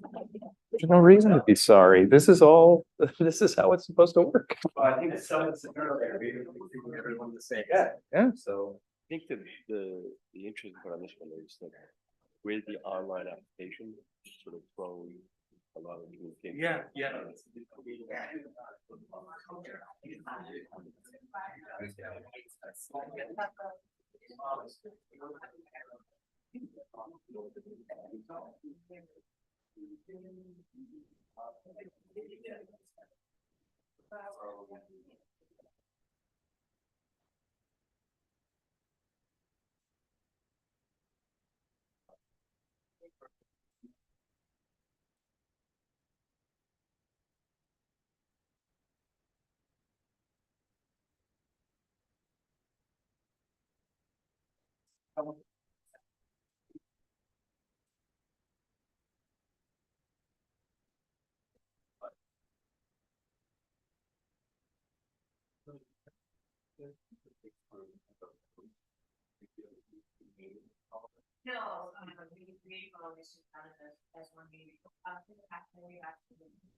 You used to lump them somehow. You used to lump them together somehow. Right.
Anywhere.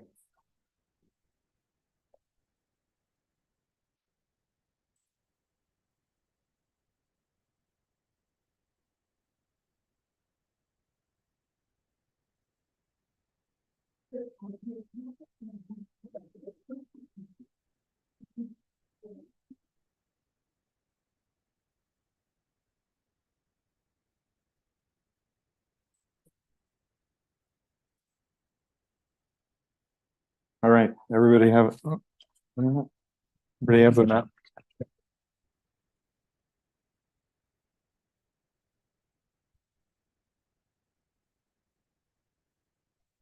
So you've heard this parking discussion we're having since.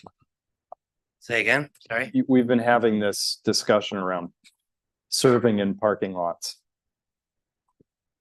Well, we're not serving in the parking lot.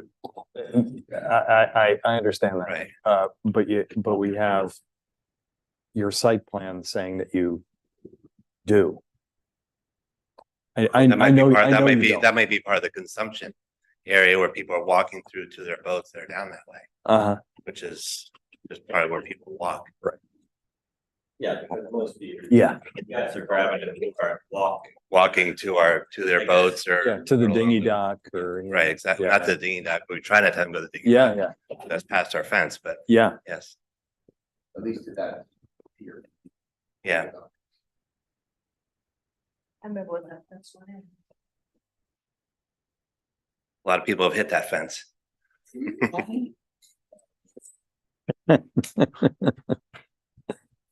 Thoughts?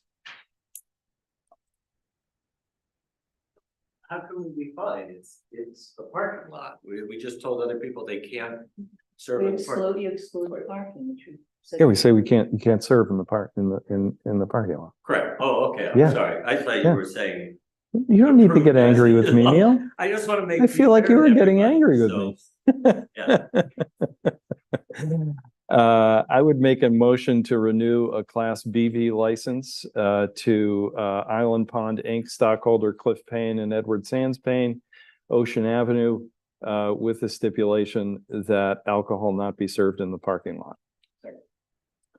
Thank you. Any further comment? If not, all those in favor indicate by saying aye. Opposed, no. Ayes have it. Next up is Cecil BlackRock. Thank you, Sands. Yeah. Thank you, Keisha, thank you.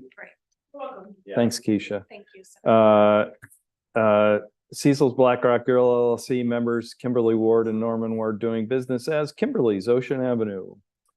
How are you, man? Again, Seth Jesus. Draper. I'm representing Kimberly. She's assisting someone in the hospital. Yeah. So she couldn't make it. Yes.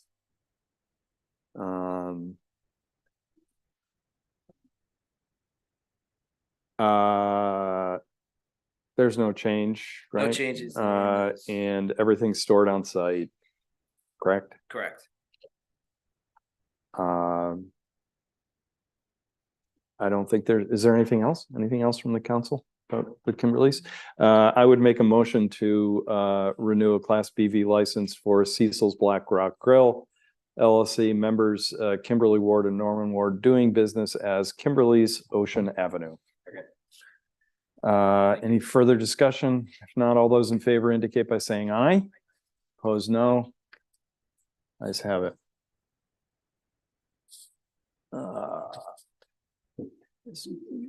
Next is Merkaloons LLC.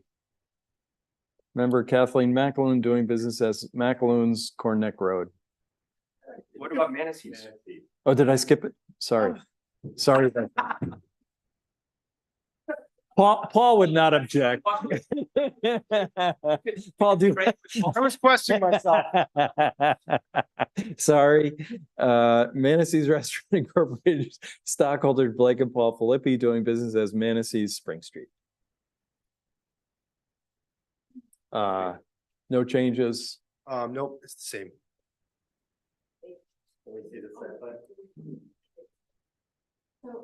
Go ahead, Molly. Yep. It's okay, Molly. You don't know. Yes. So to go back to the bar that I have a question about,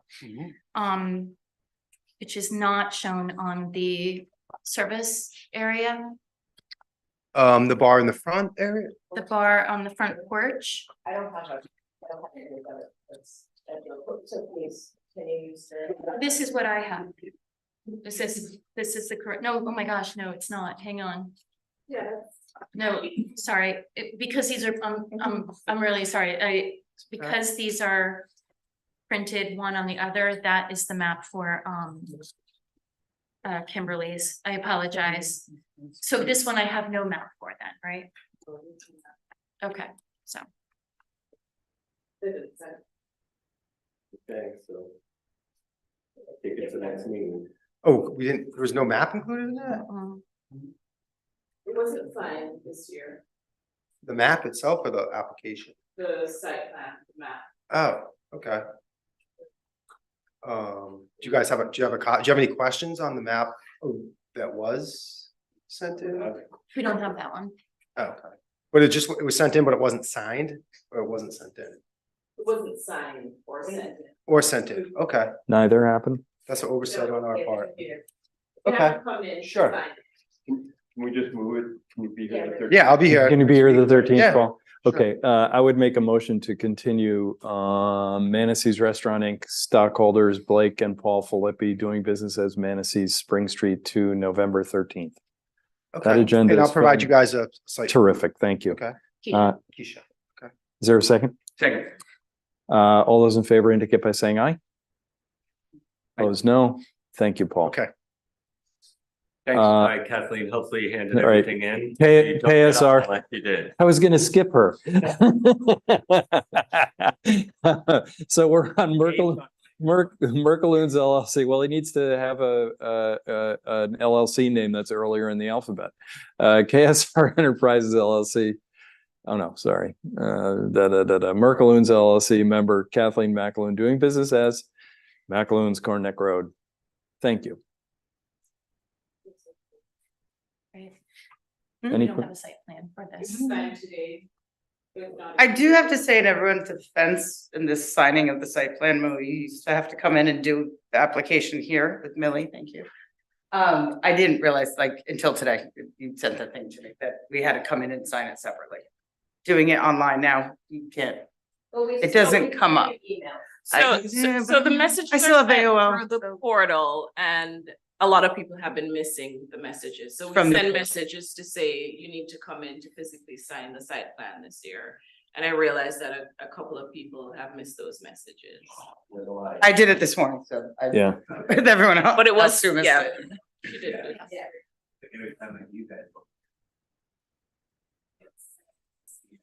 Oh, gotcha. Yeah. Yeah. We're all learning technology.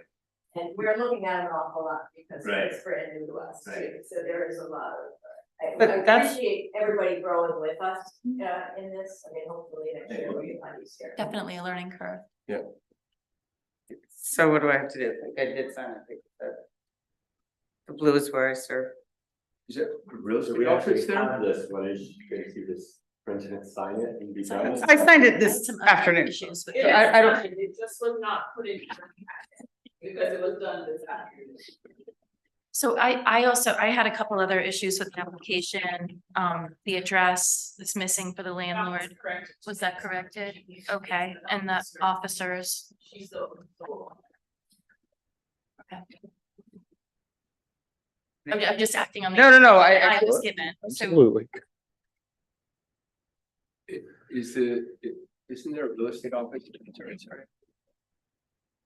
The real estate office is where the blue stops in the middle half. And then we have the front deck. And we have a couch, like outdoor furniture. Oh, so the front deck is that. The front deck is Thank you. under mine. Thank you. Right. And that's what you have. Yeah. Yeah. There you go. Are we set to press on with this one? Okay. I would make a motion to renew a Class BV license to Merkaloons LLC, member Kathleen McAloon doing business as McAloon's Corn Neck Road. Second. Is there any discussion? If not, all those in favor indicate by saying aye. Opposed, no. Ayes have it.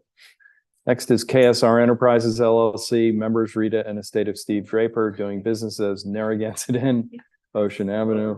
Seth, this is the Seth Draper Show. Seth Draper representing KSR Enterprise Family Establishment.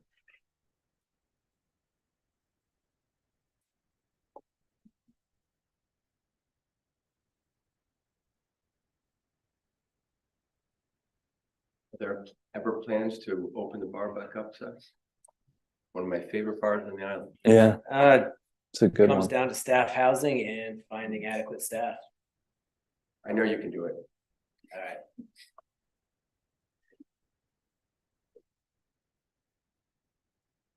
Any questions? Liquor stored on site. Correct. Liquor is stored on site and no changes. Any So- questions? Go ahead, Well, Molly. Of course, I have an issue. So my only issue here is the parking, serving alcohol in the parking, like that the entire property is being shown as a service area, so including the beach and the parking areas, and I'm wondering if that could be changed. How about we just? Sure, of course, yeah, I actually didn't put this packet together, so, more or less seeing at the same time. The beach is definitely something that we could change. We didn't ever serve on the beach. And as far as the parking, what looks to be the asphalt little area there. It gets a Well, we little- can just designate that as we have others saying minus parking. Sure, yeah. And Yeah, and the beach. I don't want to set a Yep. precedent for Yep. serving Yep. alcohol on the beach. of course, yeah, we have no intention of that, so of Yeah. course, feel free to. exclude that. I would make a motion to renew a Class BV license to KSR Enterprises LLC. Members Rita and Estate of Steve Draper doing business as Narragansett Inn, Ocean Avenue, not including the beach or parking on the site plan. Second. Any discussion? If not, all those in favor indicate by saying aye. Aye. Opposed, no. The ayes have it. Coastal Resorts, thank you, Seth. Thank you. Coastal Resorts International Inc., stockholders Chris Serino and Jackie Serino doing business as the National Hotel, Water Street. Hello. Hello, Jennifer Seebeck, restaurant manager. Hi, Jennifer. How are you? On premises, no changes. No changes on premises. Very well. Liquor stored on site. Yes, sir. Any questions from the council about it? Yeah. Parking's already excluded.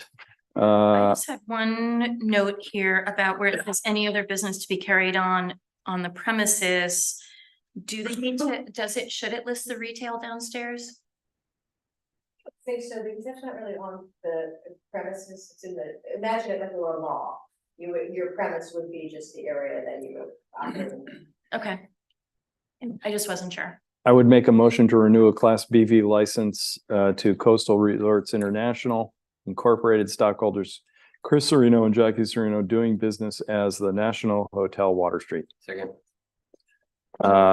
Any discussion? If not, all those in favor indicate by saying aye. Aye. Opposed, no. The ayes have it.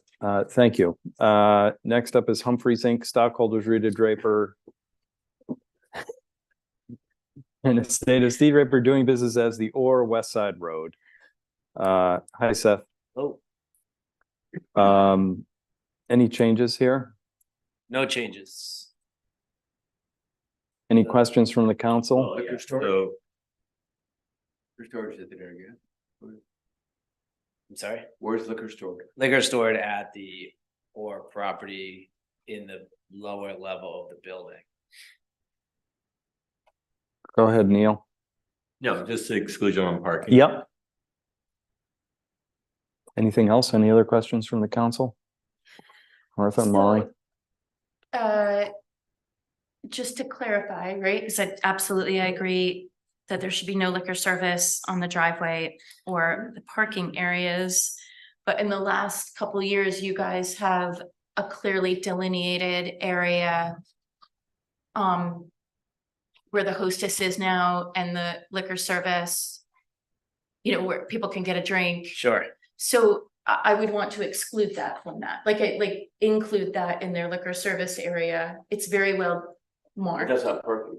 It's from this aerial, you can't see because this is prior to COVID but You can see it in the area. in the, like, in person, there's actually a barrier which you can't park a car in. So from this aerial, it looks like one large parking area, but it is separated with a road barrier that you couldn't park. Right, so I want to say, I want to be clear that, yes, I think we have to exclude the parking area, but not that area that is, Correct, thank you. yeah. Yeah, I agree with you. Yes. Keisha, you okay? Yes. Fantastic. I would make a motion to renew a Class BV license to Humphreys Inc. Wait, so because the map is showing the beach there. Yeah, we I was should going to exclude the exclude that. beach as I was well. going to exclude Sorry. that in this motion. Humphreys Inc. Stockholders Rita Draper and the estate of Steve Draper doing business as the Orr West Side Road, not including the beach or the parking area except for that area that the licensee has cordoned off for greeting incoming guests. Second. Is that a fair way to describe it? Yeah, that's a good way. All those in favor indicate by saying aye. Aye. Opposed, no. The ayes have it. Thank you. Thank you. Million, go home. Million. I got a couple more. We consider next year, informing all the applicants that to really start to define the service area more than the lot. Because many, and it's historically done, right? Every time we've done this, but they are really, nobody's down in the field and, you know, the service area is much higher and it would probably be better and more accurate next year to say, hey, this is the service area versus the whole lot, because it's simple to do the lot. Yeah, and actually on this one, we should probably go back and make a small correction because the green line, I'm sorry, I didn't catch this earlier, is going off onto the Narragansett lot. So obviously it would follow the lot line and not incorporate another piece of property. Again, yeah, sorry, I didn't put this packet together, but it's actually, so that one is, both of that area is technically that field that was on the KSR site map as well, so it's kind of both on there. If the board would like, we can always revise and submit more accurate site maps tomorrow. Right, so I guess all I'm saying is like, if we could agree that the line follows the lot line and not yeah. incorporate a Yes. lot Yeah. that. I know you guys manage the other lot, but I'm just saying like, you know, that it follows the lot line. Yeah. Correct, I think that was an Yeah, sorry. oversight. Ed. I forgot to ask Paul Bean. Paul, I forgot to ask you how everything was at the OR this summer. He's feeling very low. He's thinking this, all right, next up is Old Island Pub LLC. Hey, to that Member point, Lou- you didn't ask on Merkaloons and KSR, right? Did he hit your nose? No. But I would have spoken up if there was a problem. Yeah. Okay. And I think he's sort of my views on property, but you didn't ask me that either. We're doing our best. Technology. Yes, Old Island Pub LLC, member Lewis M. Gaffett, doing business as Old Island Pub, Ocean Avenue. Good to see you now. Any changes that we need to know about? No, everything's pretty much the same and Terrific, everything's stored inside, it's a small lot there. right? And if I can, it's very nice to see you and your family and Terry and Paige, still running the place. Yeah. Yes, Yeah, indeed. they're Yes, really the engine behind our yes. business. Now, do we need to do a parking exclusion here? No, okay, just, I'm sorry, my eyes are really getting kind of hinky. I would make a motion to renew a Class BV license to Old Island Pub LLC, member Lewis and Gaffett, doing business as Old Island Pub, Ocean Avenue. Is there any further discussion? If not, all those in favor indicate by saying aye. Aye. Opposed, no. The ayes have it. On premise, no change. Yeah, I asked. Oh, you did, Yeah, sorry. yeah. Next up is Poor People's Pub, Thank you. Block Island, Inc. Shareholders, James Keating, Brenna Audino, and Ross Audino, doing business as Poor People's Pub, Ocean Avenue. And I remember last year how Ross had to sprint down here because reminded him this morning. because you called him while he was like working on a refrigerator or something. Kathleen, You did, actually. that's right. You remember that last year? That's so funny. How was your summer? Sounds good. Yeah, good. Chief, No issues. no issues at Poor People's, storing the liquor on site, correct? Yes. Anything else from the council about Poor People's?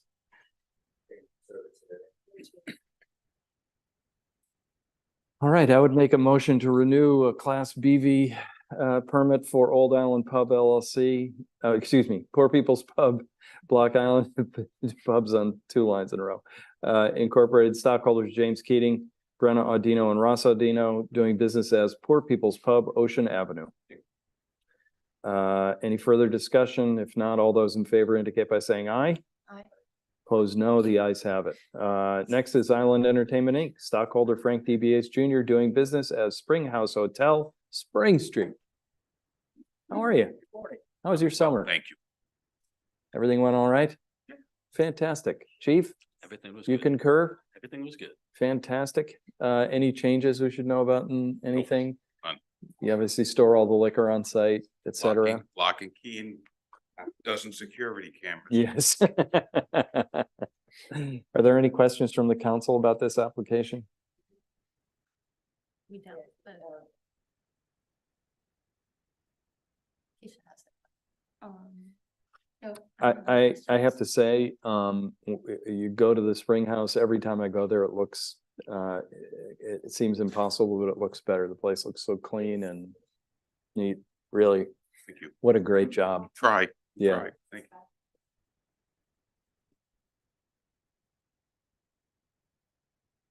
you. We square?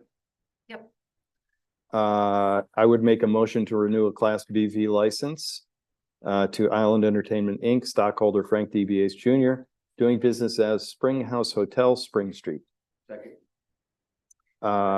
And minus driveway and parking. Will you second that, Son? Second.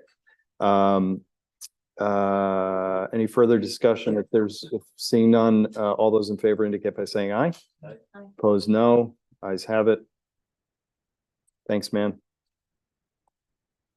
Next up is Audino Inc., stockholders Brenna and Ross Audino, doing business as Tigerfish Corn Neck Road. Any questions for the applicant? Storing liquor on site, no change in service area. Correct. We're going to exclude the parking there. That's a. Is it? That's our. Oh, yeah, of course. Yeah. Yeah, I was, yes, of course. Yes.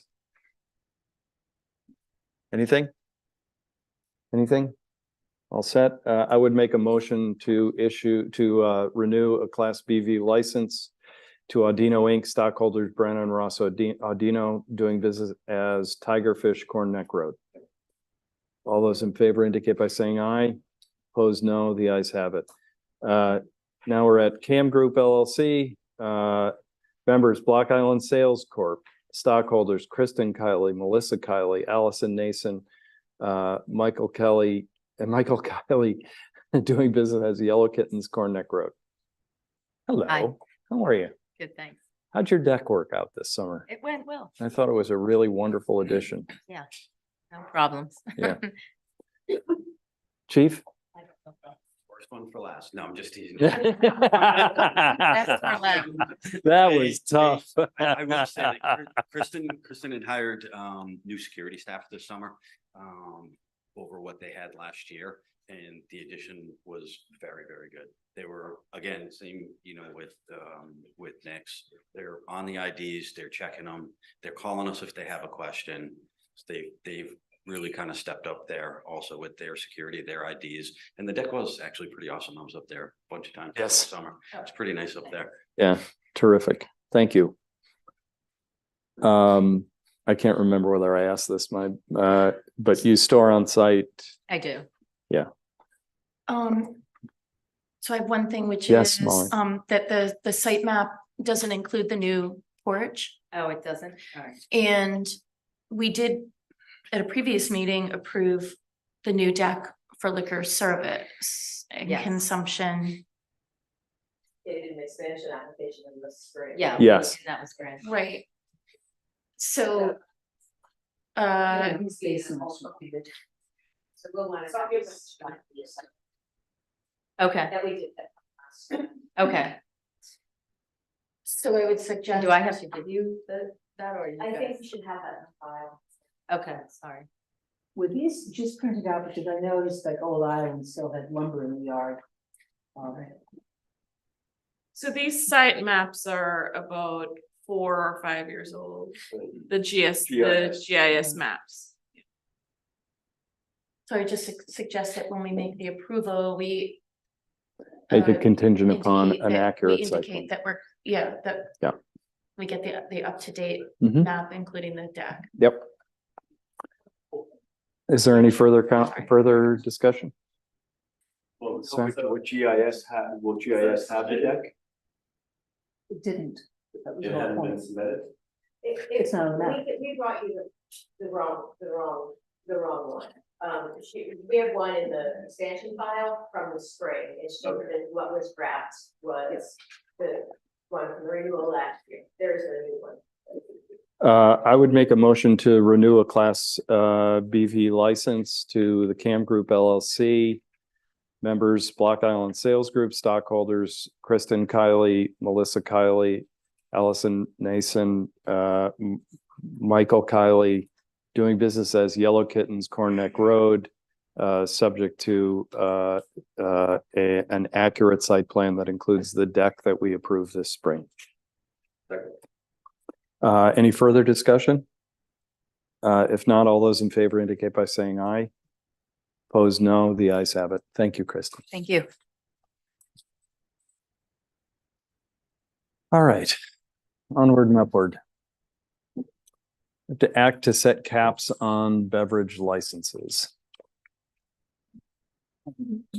We are.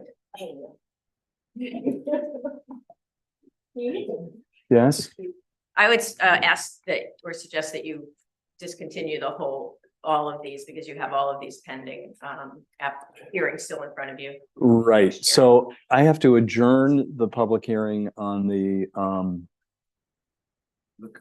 do I have to adjourn? Oh, yeah, you should. close the Yes. Public hearing. Yeah, I would make a motion to close the public hearing. Keith, I think you should Yeah, go continue ahead, the go public ahead. hearing until, sorry to interrupt, till November 13th, based on the various continuances. So we continued the individual matters that needed to be continued. Should we continue the entire public hearing? Yeah. I think so. Okay. I would make a motion to continue the entire public hearing until November 13th. Second. All those in favor indicate by saying aye. Aye. Now, Millie, you're suggesting that we continue this matter until November 13th. Correct. I would make a motion to continue the matter regarding setting caps on beverage licenses to November 13th. Second. All those in favor indicate by saying aye. I would make a motion to open the public hearing for the renewal of outdoor entertainment licenses. Second. All those in favor indicate by saying aye. Aye. We are now in public hearing to act on renewal for outdoor entertainment licenses. First up is Block Island Resorts doing business as 1661 Inn. Sure, come aboard.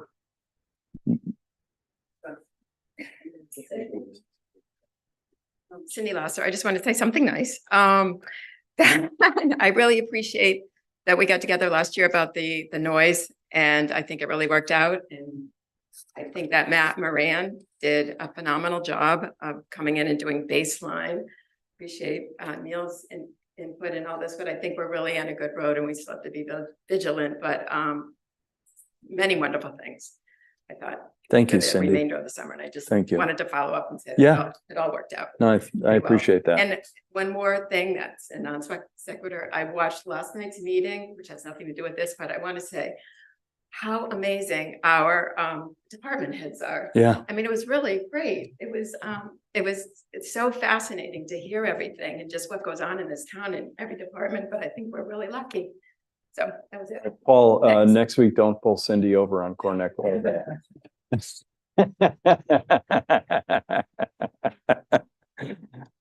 First up is Block Island Resorts Inc. doing business as 1661 Inn. Do we do these all in one motion? You have in the past. Oh, yes. But we haven't on the liquor. No, I got Right, yeah. Well, So then, so you don't want to call people one by one? Does anybody, I don't know how to express this then. Does anybody have any concerns about any of these outdoor entertainment license applications? I was about to, thank you. A couple of the issues that we had in the beginning of the summer, Keith and Council. Yes. I'm sorry, a couple of the issues that we had earlier in the year, we had Our noise meter was not certified. We didn't have a certified person to take it. There is actually no one in the state of Rhode Island, not one police department has anyone certified to take noise readings. Now we do. Now we do. We do. We sent Matt down to New Jersey. He took a course there. We have the noise meters calibrated. After that was done, Matt spent, as Cindy indicated, Matt spent a lot of time just taking baseline readings from all around town, not just outside of a couple of places that were deemed loud.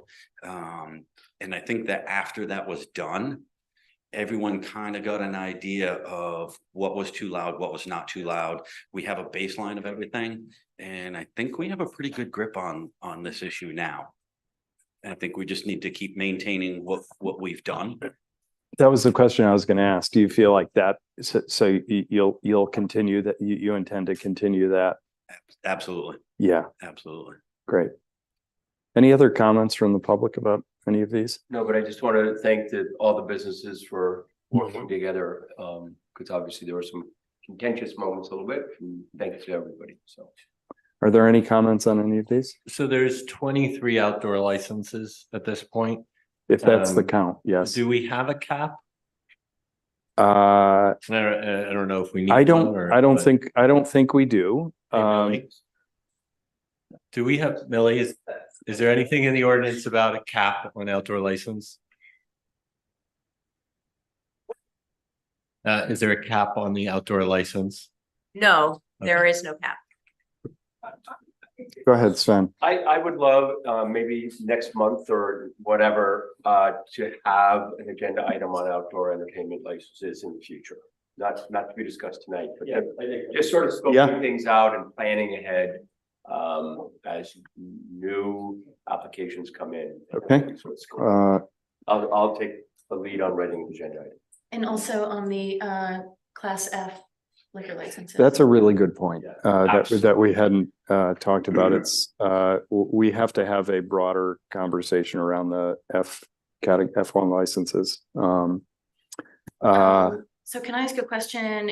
If we have a business coming back on the 13th for the liquor license, do we want to hear their outdoor entertainment then, or do we want to do them all now? I would say we do it now, except that we did, and I assume I have to make a motion regarding Ballards or Shoreham Inc. Yes. And then that was the only one that I flagged as needing to continue until the 13th. So the others are. Just for the record, that was his request, not ours, so we're not treating him differently. He asked for, should we just do that? Yeah. So. would anybody else like to have their outdoor entertainment license continue to the 13th? Just to be Raise your fair. hand, you guys. That agenda is gotten pretty full. So you want to make a motion? I mean, is there anybody who's not gonna be able to be here on the 13th? No. We're not. Oh, Approve them all then. You sometimes. Lump sum. I would separately call out the Shoreham Inc. doing business as Ballards Inn and make a motion to continue that matter until November 13th. Second. All those in favor indicate by saying aye. aye. I would make a motion to renew outdoor entertainment licenses for Block Island Resorts doing business as 1661 Inn, Aldo's Place Inc. doing business as Aldo's Restaurant and Pizzeria, Two Tickets AI Management LLC doing business as the Atlantic Inn, Beachhead 2 LLC doing business as the Beachhead, 32 Dodge Street Block Island Opco LLC doing business as the Block Island Beach House, On Island Entertainment Management Inc. doing business as Captain Nick's, Great Salt Pond Marina Manager LLC doing business as Champlin's Trader Vic's, Island Caterers Inc. doing business as Deadeye Dick's, TMG LLC doing business as 1BI Steak and Seafood, Finn's, Island Entertainment Inc. doing business as the Spring House, Manasseh's Restaurant Inc. doing business as Manasseh's Restaurant, Merkaloons LLC doing business as Macaloons, KSR Enterprises LLC doing business as the Narragansett Inn, Coastal Resorts International Inc. doing business as National Hotel, Humphreys Inc. doing business as the Old Island Pub LLC doing business as Old Island Pub, Island Pond, Inc., doing business as Payne's Dock, Poor People's Pub, Block Island, Inc., doing business as Poor People's Pub, Island Entertainment, Inc., doing business as the Spring House Hotel, Sean Kivlahan, doing business as the Sullivan House, Audino, Inc., doing business as Tigerfish, and Cam Group LLC, doing business as Yellow Kittens. Second. Is there any discussion? If not, all those in favor indicate by saying aye. Aye. Opposed, no. The ayes have it. I accept the motion to adjourn. Do I have to close? Oh, I have to think you close should- close the public hearing. I think continue the public hearing to November 13th. sorry. You have to re-advertise, sorry. Okay, continue. I would make a motion to continue that public hearing until November 13th. Second. All those in favor indicate by saying aye. Aye. Opposed, no. Motion to adjourn. Second. All those in favor indicate by saying aye. Aye. Thanks for coming, everybody. Thanks. Yeah. Hmm.